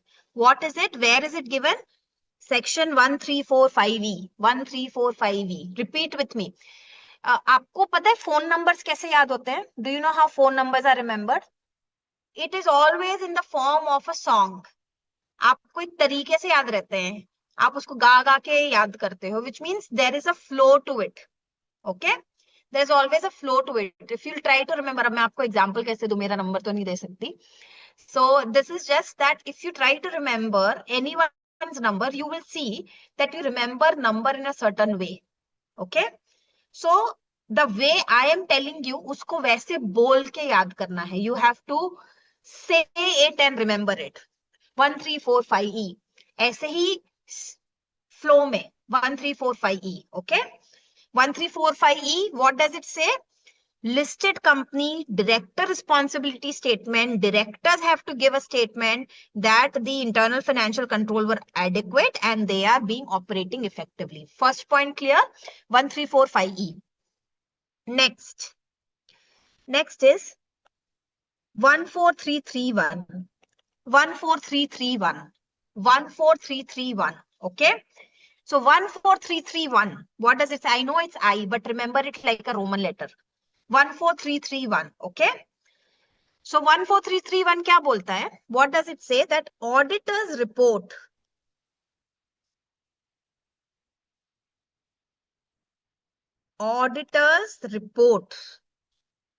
should state whether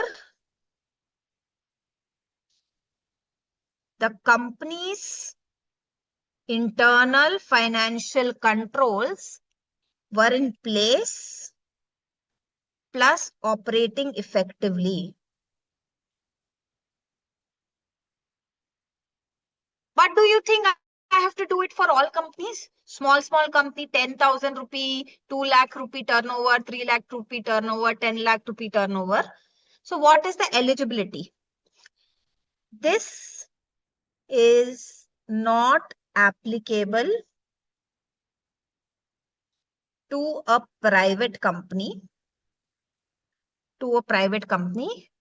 which first is a one-person company or a small company.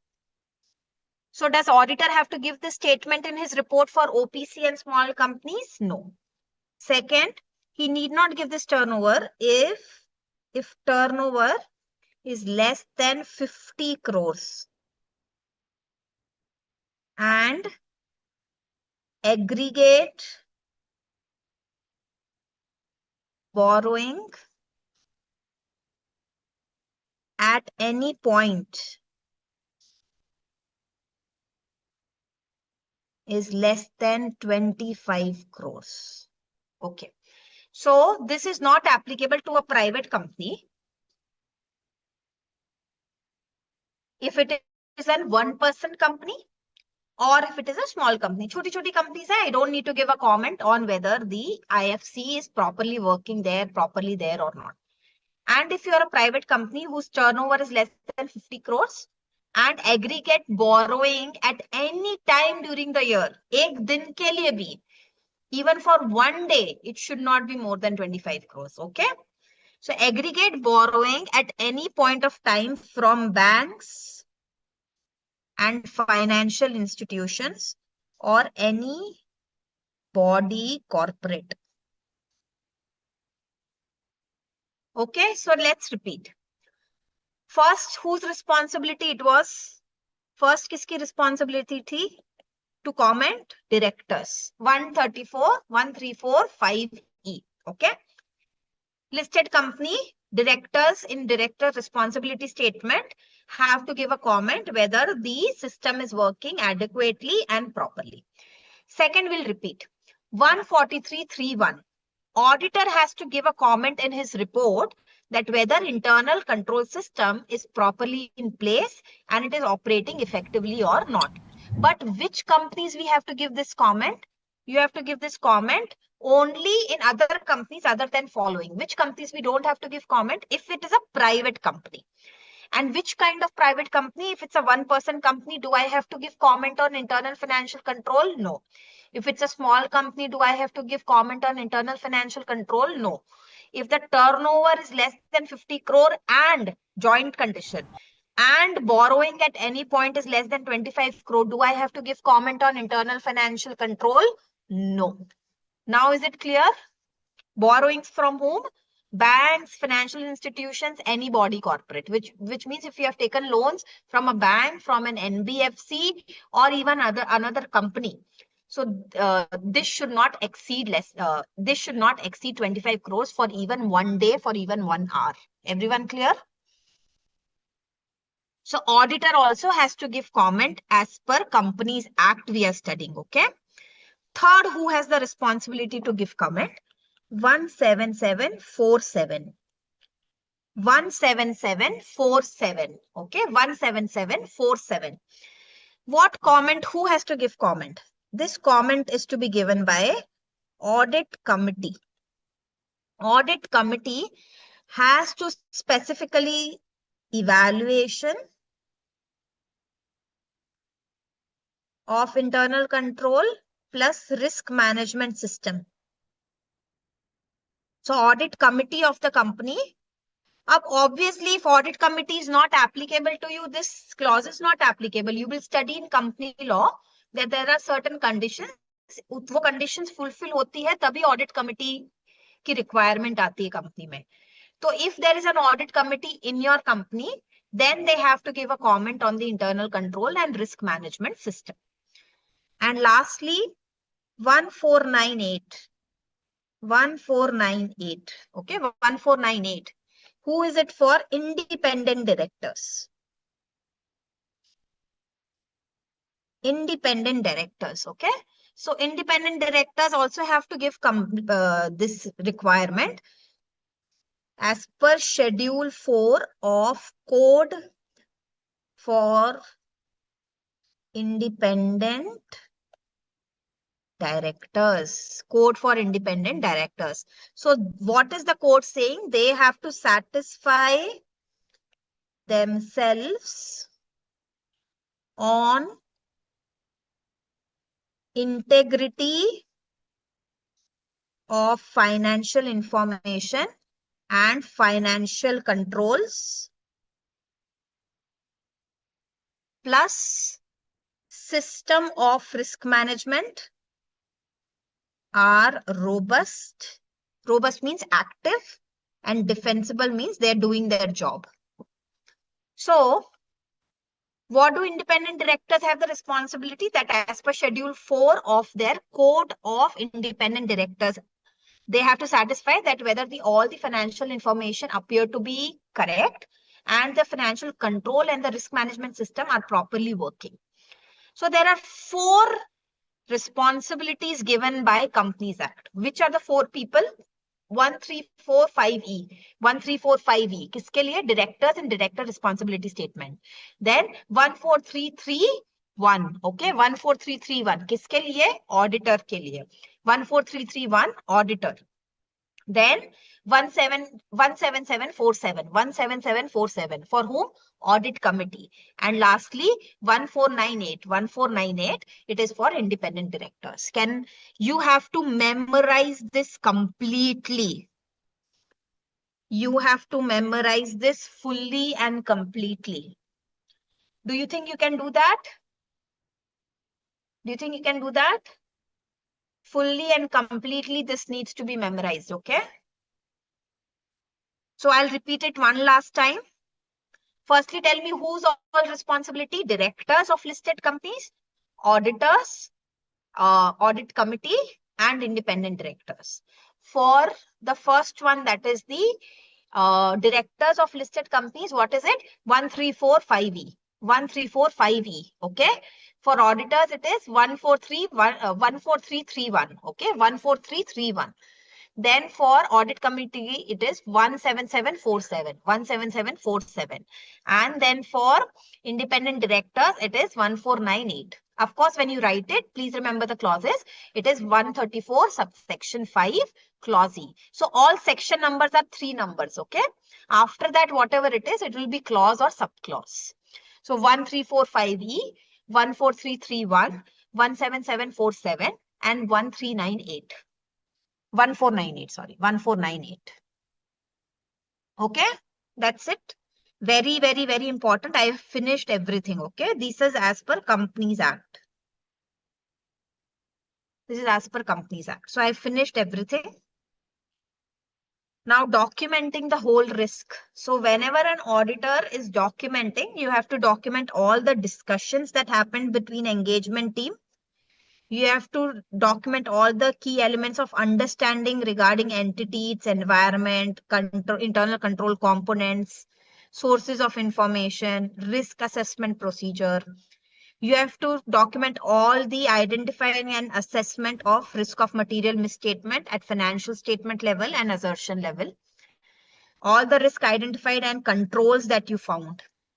All of these things you have to document. So all the discussions, all the understanding, all the ROMM identified, and all the controls. Discussions, understanding, risks identified, and the control system. Okay. So everything needs to be documented. Assess and report. This is again just for your understanding. You don't have to memorize it. So whenever you find anything, you report it to relevant stakeholders like management, those charged with governance like board of directors, audit committee. You can go and report to them. You can see if there is any weakness. Is this weakness impacting the whole audit? You don't have to memorize this. This is just for your understanding. You have to report the deficiencies to management through ICM or management letter. You have to report the deficiencies to TCWG. So after you find any problems, see what do you do with it. How much will it affect your audit? Who do I tell this to? So all this can be done. Okay. That's it. We are done with audit in an automated environment. What all did we have to specifically learn? I'll quickly tell you again. What all did we have to specifically learn? This definition should be done. An automated environment, process, operations, accounting decisions are properly carried by a computer system. This understanding needs to be done properly. This data risk arising due to IT system, very, very important. This is that data answer. Then types of control, very important to understand for MCQ and case studies. General IT controls, application controls, and IT dependent controls. Then testing method, this is the crux. Inquiry, most effective, least efficient. Re-performance, most effective, least efficient. Inquiry plus inspection is effective and efficient. Okay. So automated, manual versus automated, this I already explained to you. इसको कैसे याद रखना है? Unusual two circumstances are monitored. So unusual transactions में suitable है. Circumstances are difficult to predict or changing circumstances and monitoring of automated control. So this we have to remember properly. And data analytics में this wala part is important. Internal financial controls as per the regulatory requirements. So law में कहाँ लिखा है कि internal control check करना है? Where is it written in law? So it is written here in 4 sections. That's it. Everyone clear? Now we are on to next and the last topic. This is essay number 330. Auditor's response to assessed risks. So just pay attention here.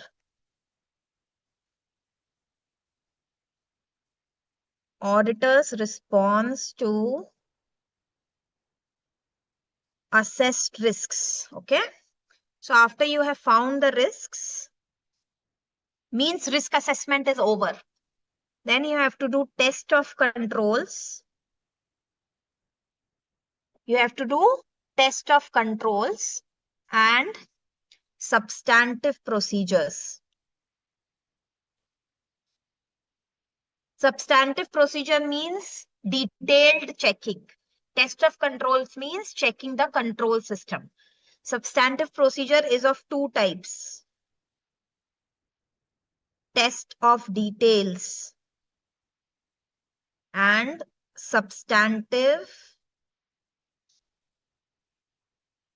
analytical procedure.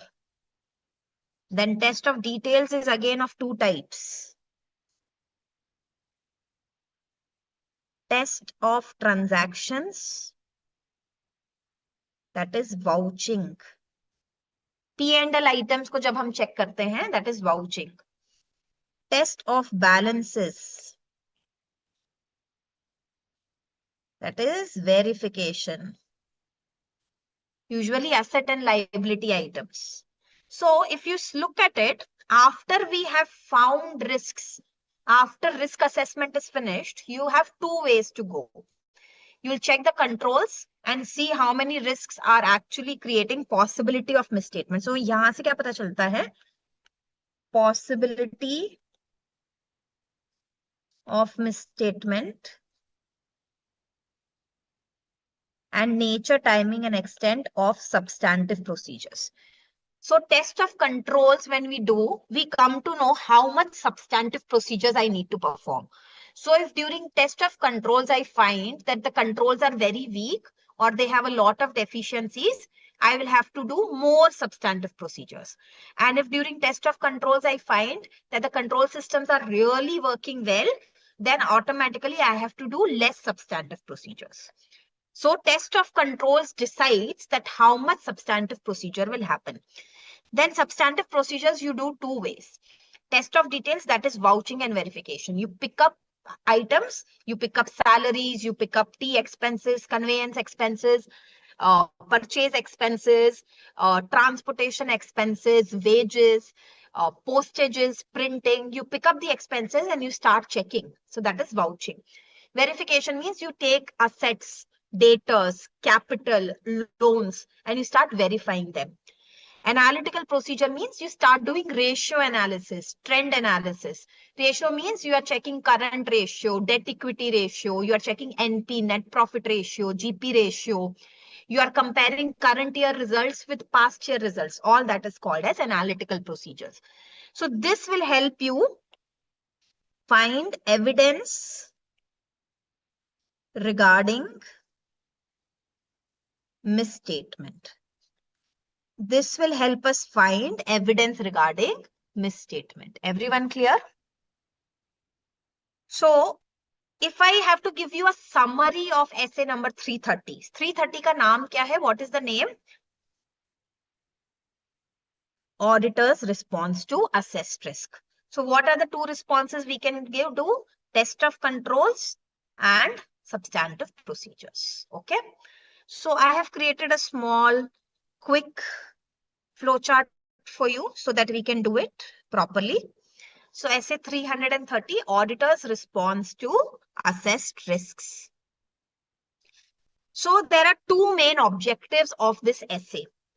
The objective is design and implement overall response to assessed risk at financial statement level and design and perform further audit procedures whose nature, timing, and extent are based on assessed ROMM at assertion level. So we are giving response not just at financial statement level, we are also giving response at assertion level. So if you remember at the start of this chapter, I told you that risks are identified at which level? Two levels.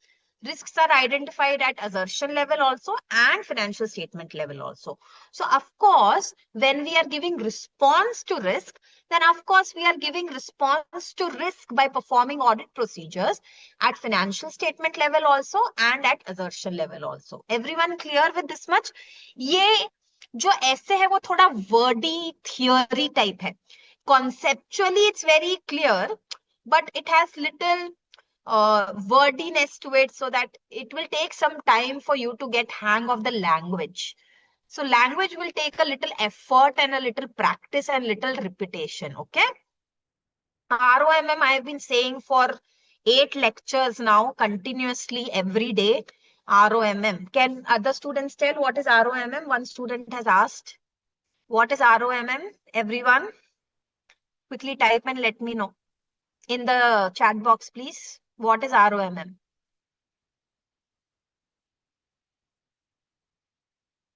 Yeah. You are all sending me direct messages. How will the other person see? You have to do everyone.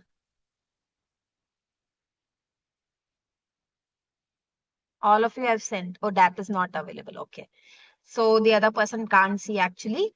So yes, it is risk of material misstatement. Okay. ROMM means risk of material misstatement. All right. This is to our base foundation of this chapter. Now, Essay 330, auditor's response. No, it's okay, but we have to be very attentive. What did I tell you? Audit is like chain reaction. First chain, you studied first chapter. The second is connected to this. The third will be connected to this. Fourth will be connected. So if we forget something from chapter number 1, we will face problem in chapter number 3 and 4. Do you understand? So audit mein har chapter, each chapter is not different. Each chapter is connected to the previous chapter. So एक base बना, फिर floor 1, फिर floor 2, फिर floor 3. Okay. So we have to be very, very careful with that. So let's study the first one, that is test of controls. Second name for this is, secondary name is compliance procedure. Okay. For test of controls, it's also called as compliance procedure. What is the goal?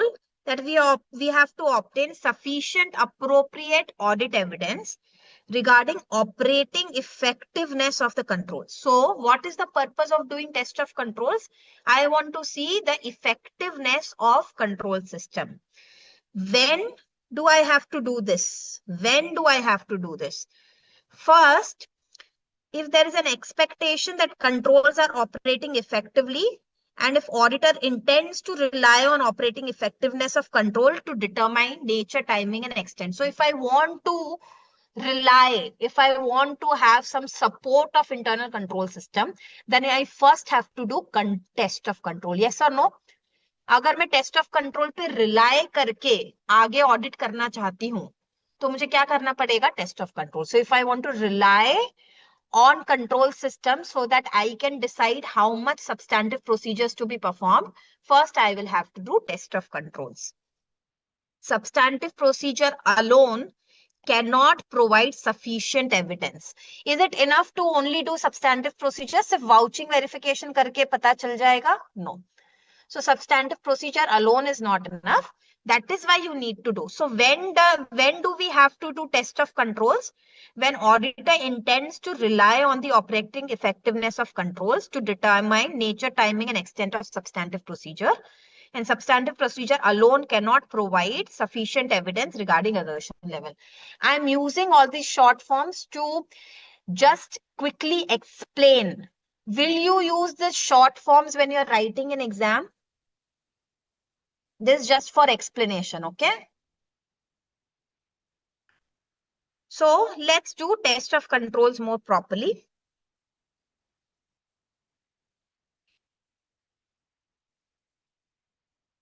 Yeah. Okay.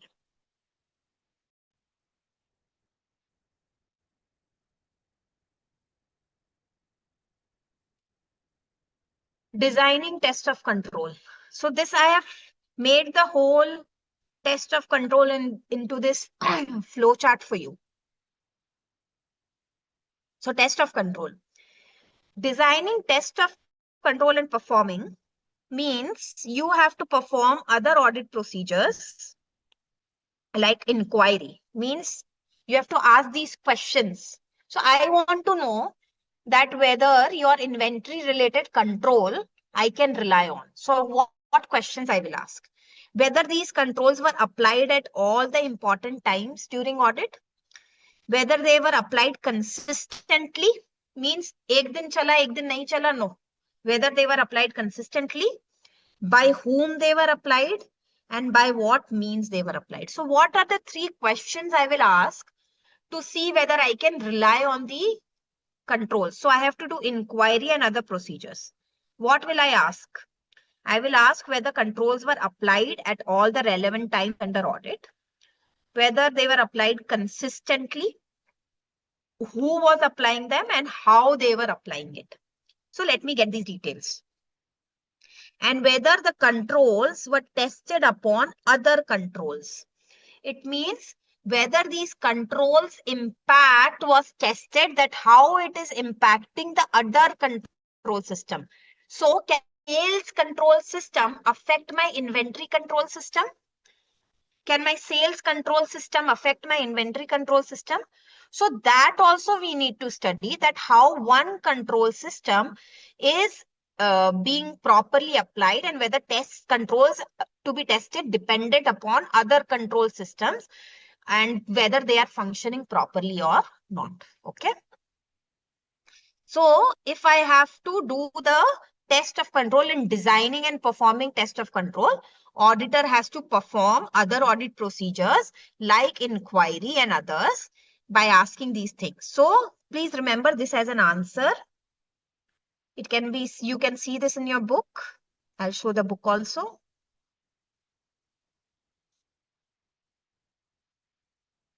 So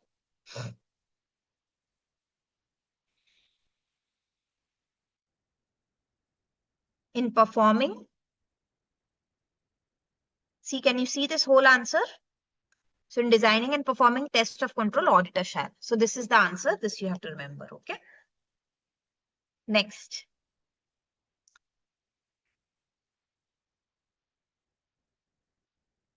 If inquiry is done in combination with inspection and reperformance, then it can give more assurance if you do only inquiry and observation. So when you are doing these, when you're trying to find who was using control system, whether it was consistent or not, you can't just do only inquiry. Sometimes you have to also do the reperformance or you have to do inspection. So inquiry in combination with inspection and reperformance gives more assurance than inquiry and observation. Okay. Next. Now there are two main answers that needs a little bit of rectification. Okay. That needs a little bit of rectification and there's no trick to it because you just have to repeat it to learn it. Okay. Matters to be considered when determining the extent of test of control. So I am the auditor. I have to decide kitna karu test of control. Hazaro cheeze hain. There are so many things. How much test of control I should do? So when I have to take a decision that how do I take a decision about how much test of control is needed? So what matters should I consider? So think that what is the frequency of this control? So let's say I want to rely on inventory. And for inventory, they have made a control for inventory is there that inventory will be physically verified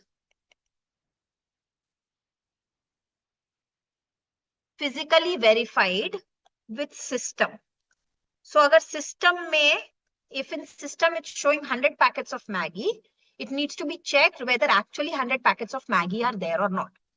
So I want to see whether this control is working or effective or not.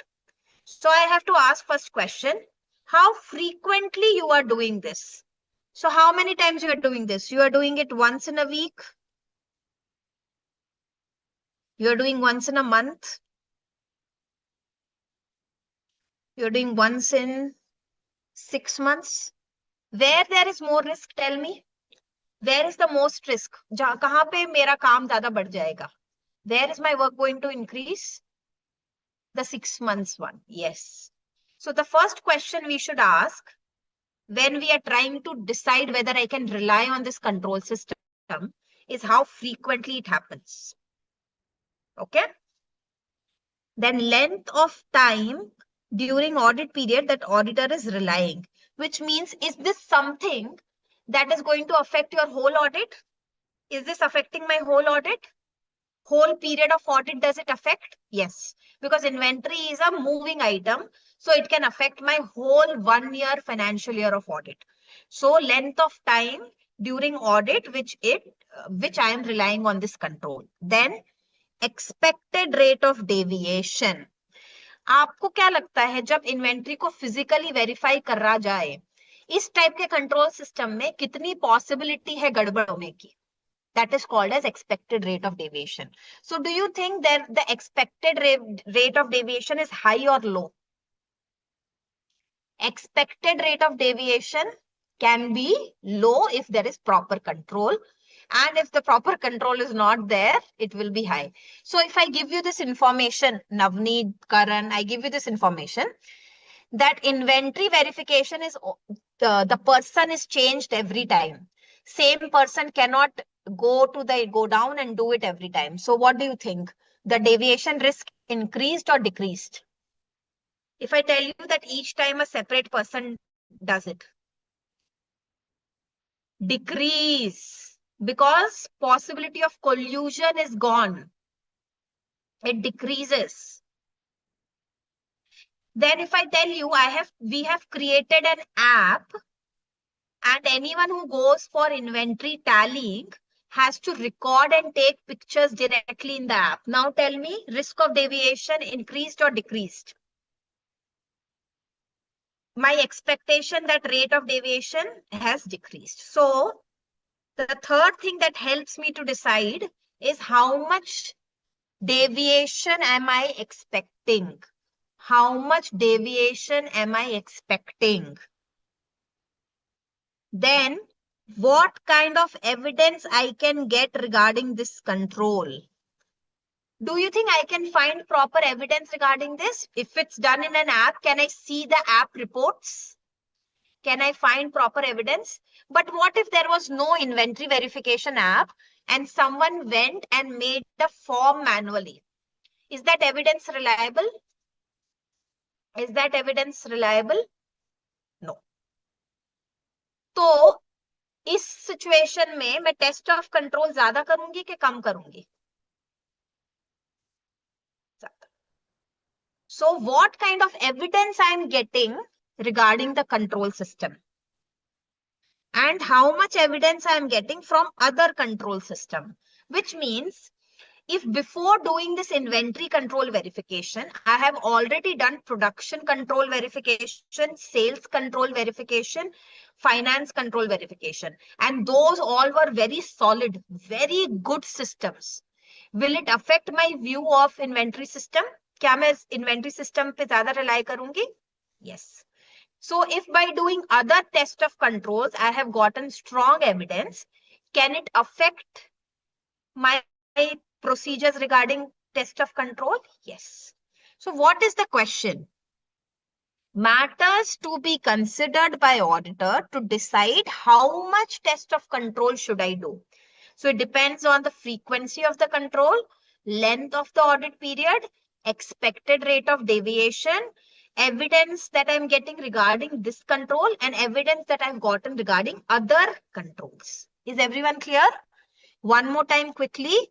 How to decide how much test of controls to be done, frequency of control, time period it is used in audit, how much deviation am I expecting, evidence regarding what kind of evidence I can get regarding this control, and what evidence I have gotten regarding other test of controls. If you repeat it 2-3 times, regular basis pay, you will start remembering it. But this is a little, and as I told you, it's a little wordy. So you have to do a little more effort to memorize it. Everyone clear?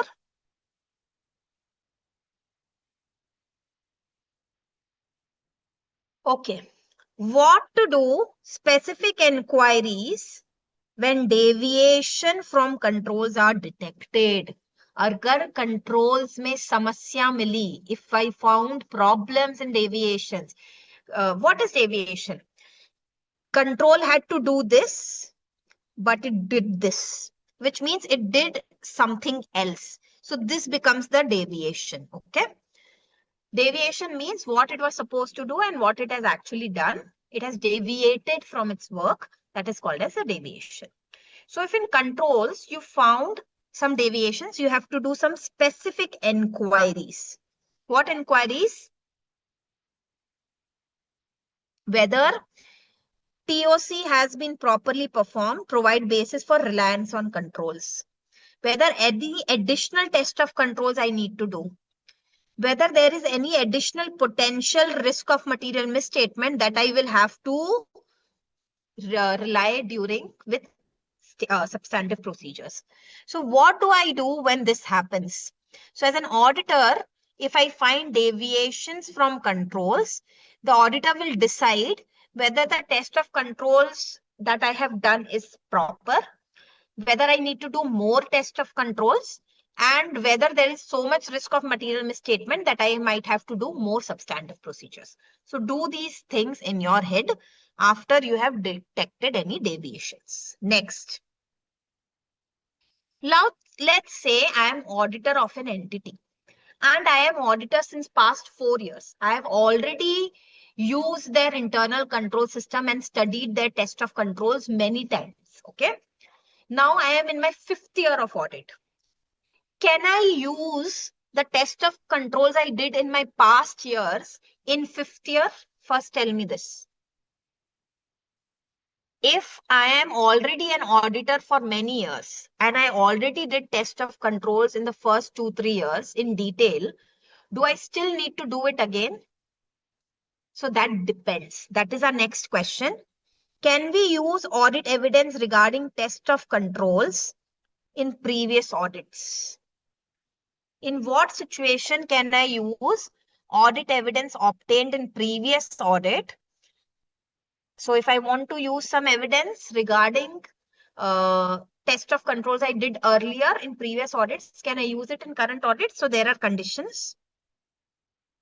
It depends on effectiveness of other elements of internal control. आज के time पे, today's date, how much is internal control system effective? How good are general IT controls?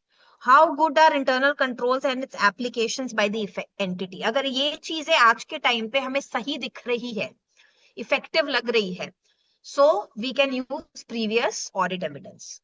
Risks. If you think that there is risk arising due to characteristic, if it is a manual control, then I need to check it again this year because manual person can change every year. So if it's a manual control that I checked in the first year, I might have to check again in the 4th year and the 5th year.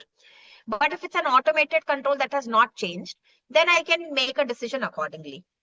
If the risk of material misstatement and extent of reliance on control is very risky, then I have to do it again. If the risk is due to changing circumstances, if circumstances are changing, can I reuse the previous year evidence? If the circumstances are changing every year, can I use the evidence from previous year about test of control? No. Okay. So this answer is given in the book. I have given a little trick so that you can learn it. This part we finished. This again is important. This we finished. And using audit evidence obtained in previous audit, this one is important. These I consider a little hard questions, which means if we get this in exam, these are a little hard to remember and hard to write. So I understand this can also become a little heavy to study. Okay, this part that we are studying today is actually a little heavy. So if students are able to stick with me in the class, it will benefit you in a long term. Okay, it's not easy. I will completely say to you, it's not easy to listen to me talk for 3 hours about internal controls. It's a heavy topic, theory dense topic, right? But आप घर पे पढ़ोगे तो और ऐसा लगे ये सब एक जैसी चीज है. So it's better कि थोड़ा मेहनत करके थोड़ा मन मार के सुन लिया पढ़ लिया. Okay, that is okay. But it will drain later on. It will give you less stress because then students take stress for this part of the chapter every time. So I also know it's a little theory dense. Okay, I also know. I have also been a student, so I understand. So this same thing. So using audit evidence obtained in previous audit, same points can you see? Effectiveness, risk, effectiveness, lack of change in circumstance, risk. So this is all like this here. So I have made it this way so that you can remember, okay? So if risk is regarding whether using audit evidence obtained in previous audit, when can we use? When it is, you have to check the effectiveness. What is effectiveness? You have to see that how are the other elements of internal controls? What is the general IT controls? What is internal control and its applications by entity? Then risks are risk arising from characteristics of control, risk of material misstatement, extent of reliance, and risk due to changing circumstances. Okay. So this we have finished with the test of controls. Now, Substantive procedures. Audit procedures designed to detect material misstatement at assertion level are called substantive procedure. They are of two types: test of transactions, that is vouching; test of balances is verification; and substantive analytical procedure, generally applicable to large volume of transaction that become predictable over a period of time. Then we can do trend analysis, ratio analysis. All these things can become very important for us. So here we are done with this essay. I will share my notes with you, of course, so that this does not create any problem for you. Okay. Test of details, can you see? Come to this part. Test of details, substantive procedure or audit procedures to detect material misstatement at assertion level. Test of details and substantive. Test of details is vouching, verification. This we will study in chapter number 5 in detail. Okay. And this is essay number 520 we will study in detail. So this definition, don't study now. Don't memorize now. It will come in huge detail when we study essay number 520. So this you don't have to study right now. Just understand that whenever we do any financial information like ratios, these are part of like profit margin from different type of retails. Then predicting total rental income by taking rent rates, vacancy of apartments. All these are part of substantive analytical procedures. Fully we will cover in essay number 520. So here you don't have to memorize anything. यहाँ पे कुछ इसमें memorize नहीं करना है. Okay? Can you see this?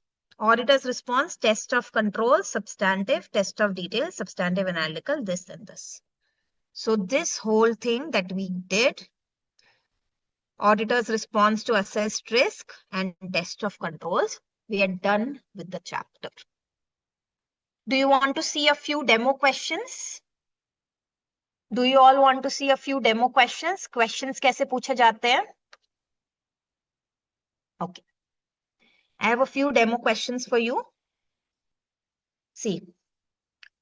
Auditor shall identify and assess the risk of material misstatement at both levels to provide a basis for designing and performing further audit procedures. For the purpose of identifying and assessing the risk of material misstatement, the auditor shall identify risk, assess the identified risk, relate the identified risk, and consider likelihood. Explain in detail. Yes, we studied in essay 315. If you remember, identify and assess the risk of material misstatement at financial statement level, assertion level. And if you remember, there was this point. Identify the risk, then assess the risk, then relate the risk to what can go wrong at assertion level, and likelihood of misstatement. Do you remember? Likelihood of misstatement. Okay. Next question. The division of internal control into 5 components provide a useful framework for auditor to consider how different aspects of entities' control may affect the audit. Mention the components of internal control. What are the components? Can anyone tell me?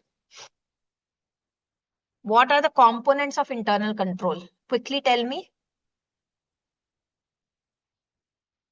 Students, try.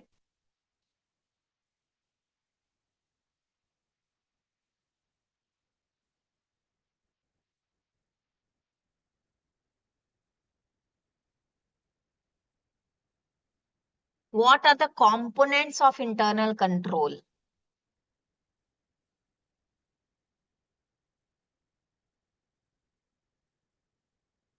Wrong answer. Control environment. Yes, Diya. Diya has started correctly. Control environment. Then I made you mark it as the most important answer.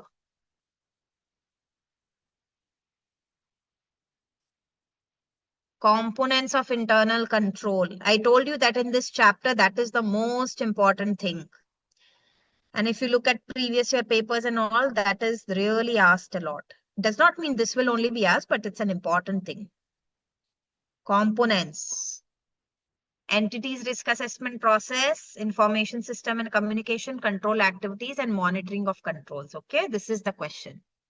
So you have to just write it exactly and you have your answer. You'll get full marks if you write properly. Next, the auditor shall obtain an understanding of the information system, including the related business process relevant to financial reporting, including class of transactions in the entity's operation that are significant, control surrounding journal entries, explain the other considerations in this regard. Do you remember which answer this is? Do you remember which answer this is? This is this answer. Do you remember? Financial statement prepared, events and condition captured, accounting, transactions initiated, recorded, significant transactions, journal entries. This one. Information system. See the question again. What does the question say?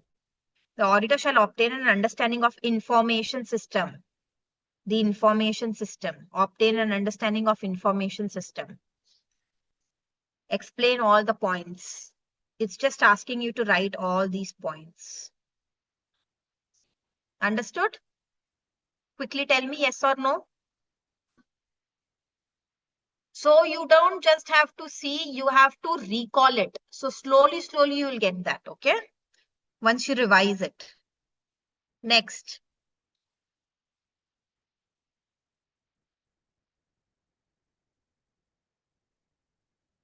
Understanding the entity and its automated environment involves understanding how IT department is organized, IT activities, IT dependencies, relevant risks. Explain stating the points that auditors should consider to obtain an understanding of company's automated environment. Which answer is this? Which answer is this? You have to obtain an understanding of company's automated environment. Which one was that? Everyone wrong. Yes, Gayatri, correct. IT system being used. What were the other points? What were the other points? What IT system is being used? Then, what is their purpose? Very good. What is their purpose? What is the maintenance? Location. Very good. That is the answer which we gave Gayatri as an example. Version being used. So which information system is being used? Location of IT system, architecture, version, interfaces, in-house, package, outsource activities, key persons, all these points. Next. Discuss the various points which auditors needs to consider in determining whether it is appropriate to use audit evidence about operating effectiveness of controls obtained in previous audit. If so, the length of the time period that may elapse before retesting a control. Which question is this? Discuss the various points which auditor need to consider in determining whether it is appropriate to use audit evidence about operating effectiveness of controls obtained in previous audit. We studied it just now, right? We studied it just now. No, not data analytics. Previous audit evidence. We studied it just now here. Using audit evidence obtained in previous audit. So you have to remember effectiveness and risks. So in determining whether it is appropriate to use audit evidence about operating effectiveness obtained in previous audit, and if so, the length of the time that may elapse before retesting a control, the auditor should consider the effectiveness of other elements of internal control, risks being characterized of controls, whether it is manual or automated, effectiveness of general IT control, effectiveness of the control and its application by entity, whether lack of a change of a particular control poses change due to changing circumstance, the risk of material misstatement and extent of reliance on control. Okay, this I summarized like this, okay, for you to remember it better. Do you want to do a few MCQs?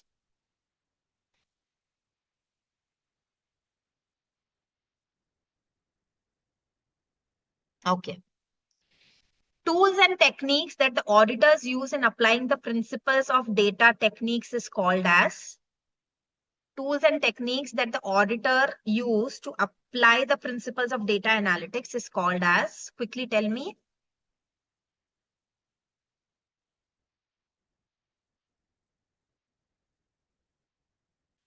D is the correct answer. Computer assisted audit technique. Okay. Computer assisted audit technique. Okay.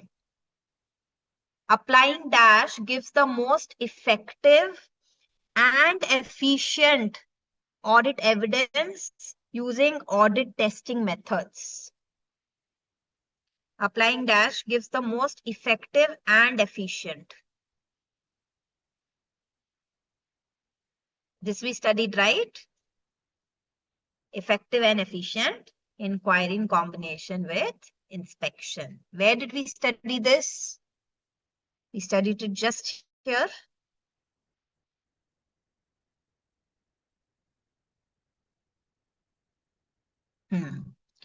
Most effective and efficient is what? Inquiry and inspection. Okay.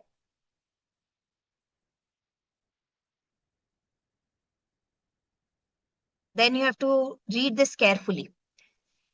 In designing and performing test of control, the auditor shall perform other audit procedures in combination with inquiry to obtain audit evidence about operating effectiveness of control, including what? How the test of controls were applied during the period under audit, the consistency with which they were applied, by whom they were applied. Which of the following is correct?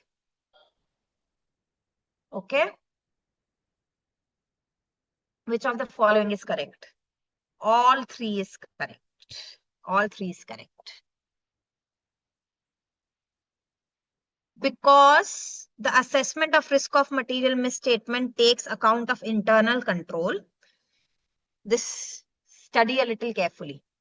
The extent of substantive procedure may need to be increased irrespective of test of controls. The extent of substantive procedure may need to be increased when the results from test of controls are satisfactory. The extent of substantive procedures may need to be decreased when the results from the test of controls are unsatisfactory. Or the extent of substantive procedures may need to be increased when the results from the test of controls are unsatisfactory. What is the correct answer? D. Okay. Okay. When deviations from control upon which auditor intends to rely are detected, the auditor shall not make any inquiries to understand these matters. The auditor shall make specific inquiries to understand these matters. The auditor shall make general inquiries to understand these matters. The auditor shall make more general and specific inquiries to understand these matters. What is the correct answer? I taught you this very specifically.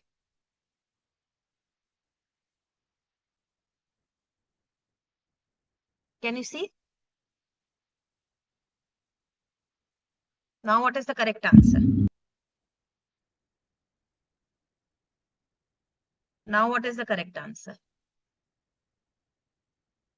B. Okay, I just showed you. Specific inquiries when deviations from control are detected. So, auditor shall make specific inquiries to understand these matters. Which are known as pervasive or indirect controls? Which one are known as pervasive or indirect controls? General IT controls. That is the combination of process, tools, and techniques, PTT, that are used to tap vast amount of electronic data to obtain meaningful information. What is the correct one? Vast amount of data to obtain meaningful information, data analytics.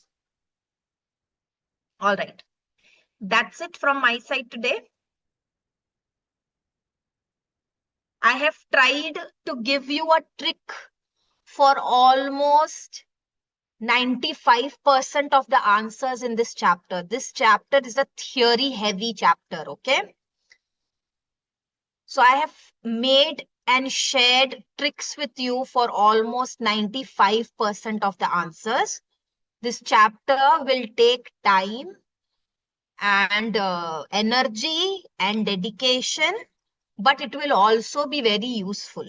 Is that clear?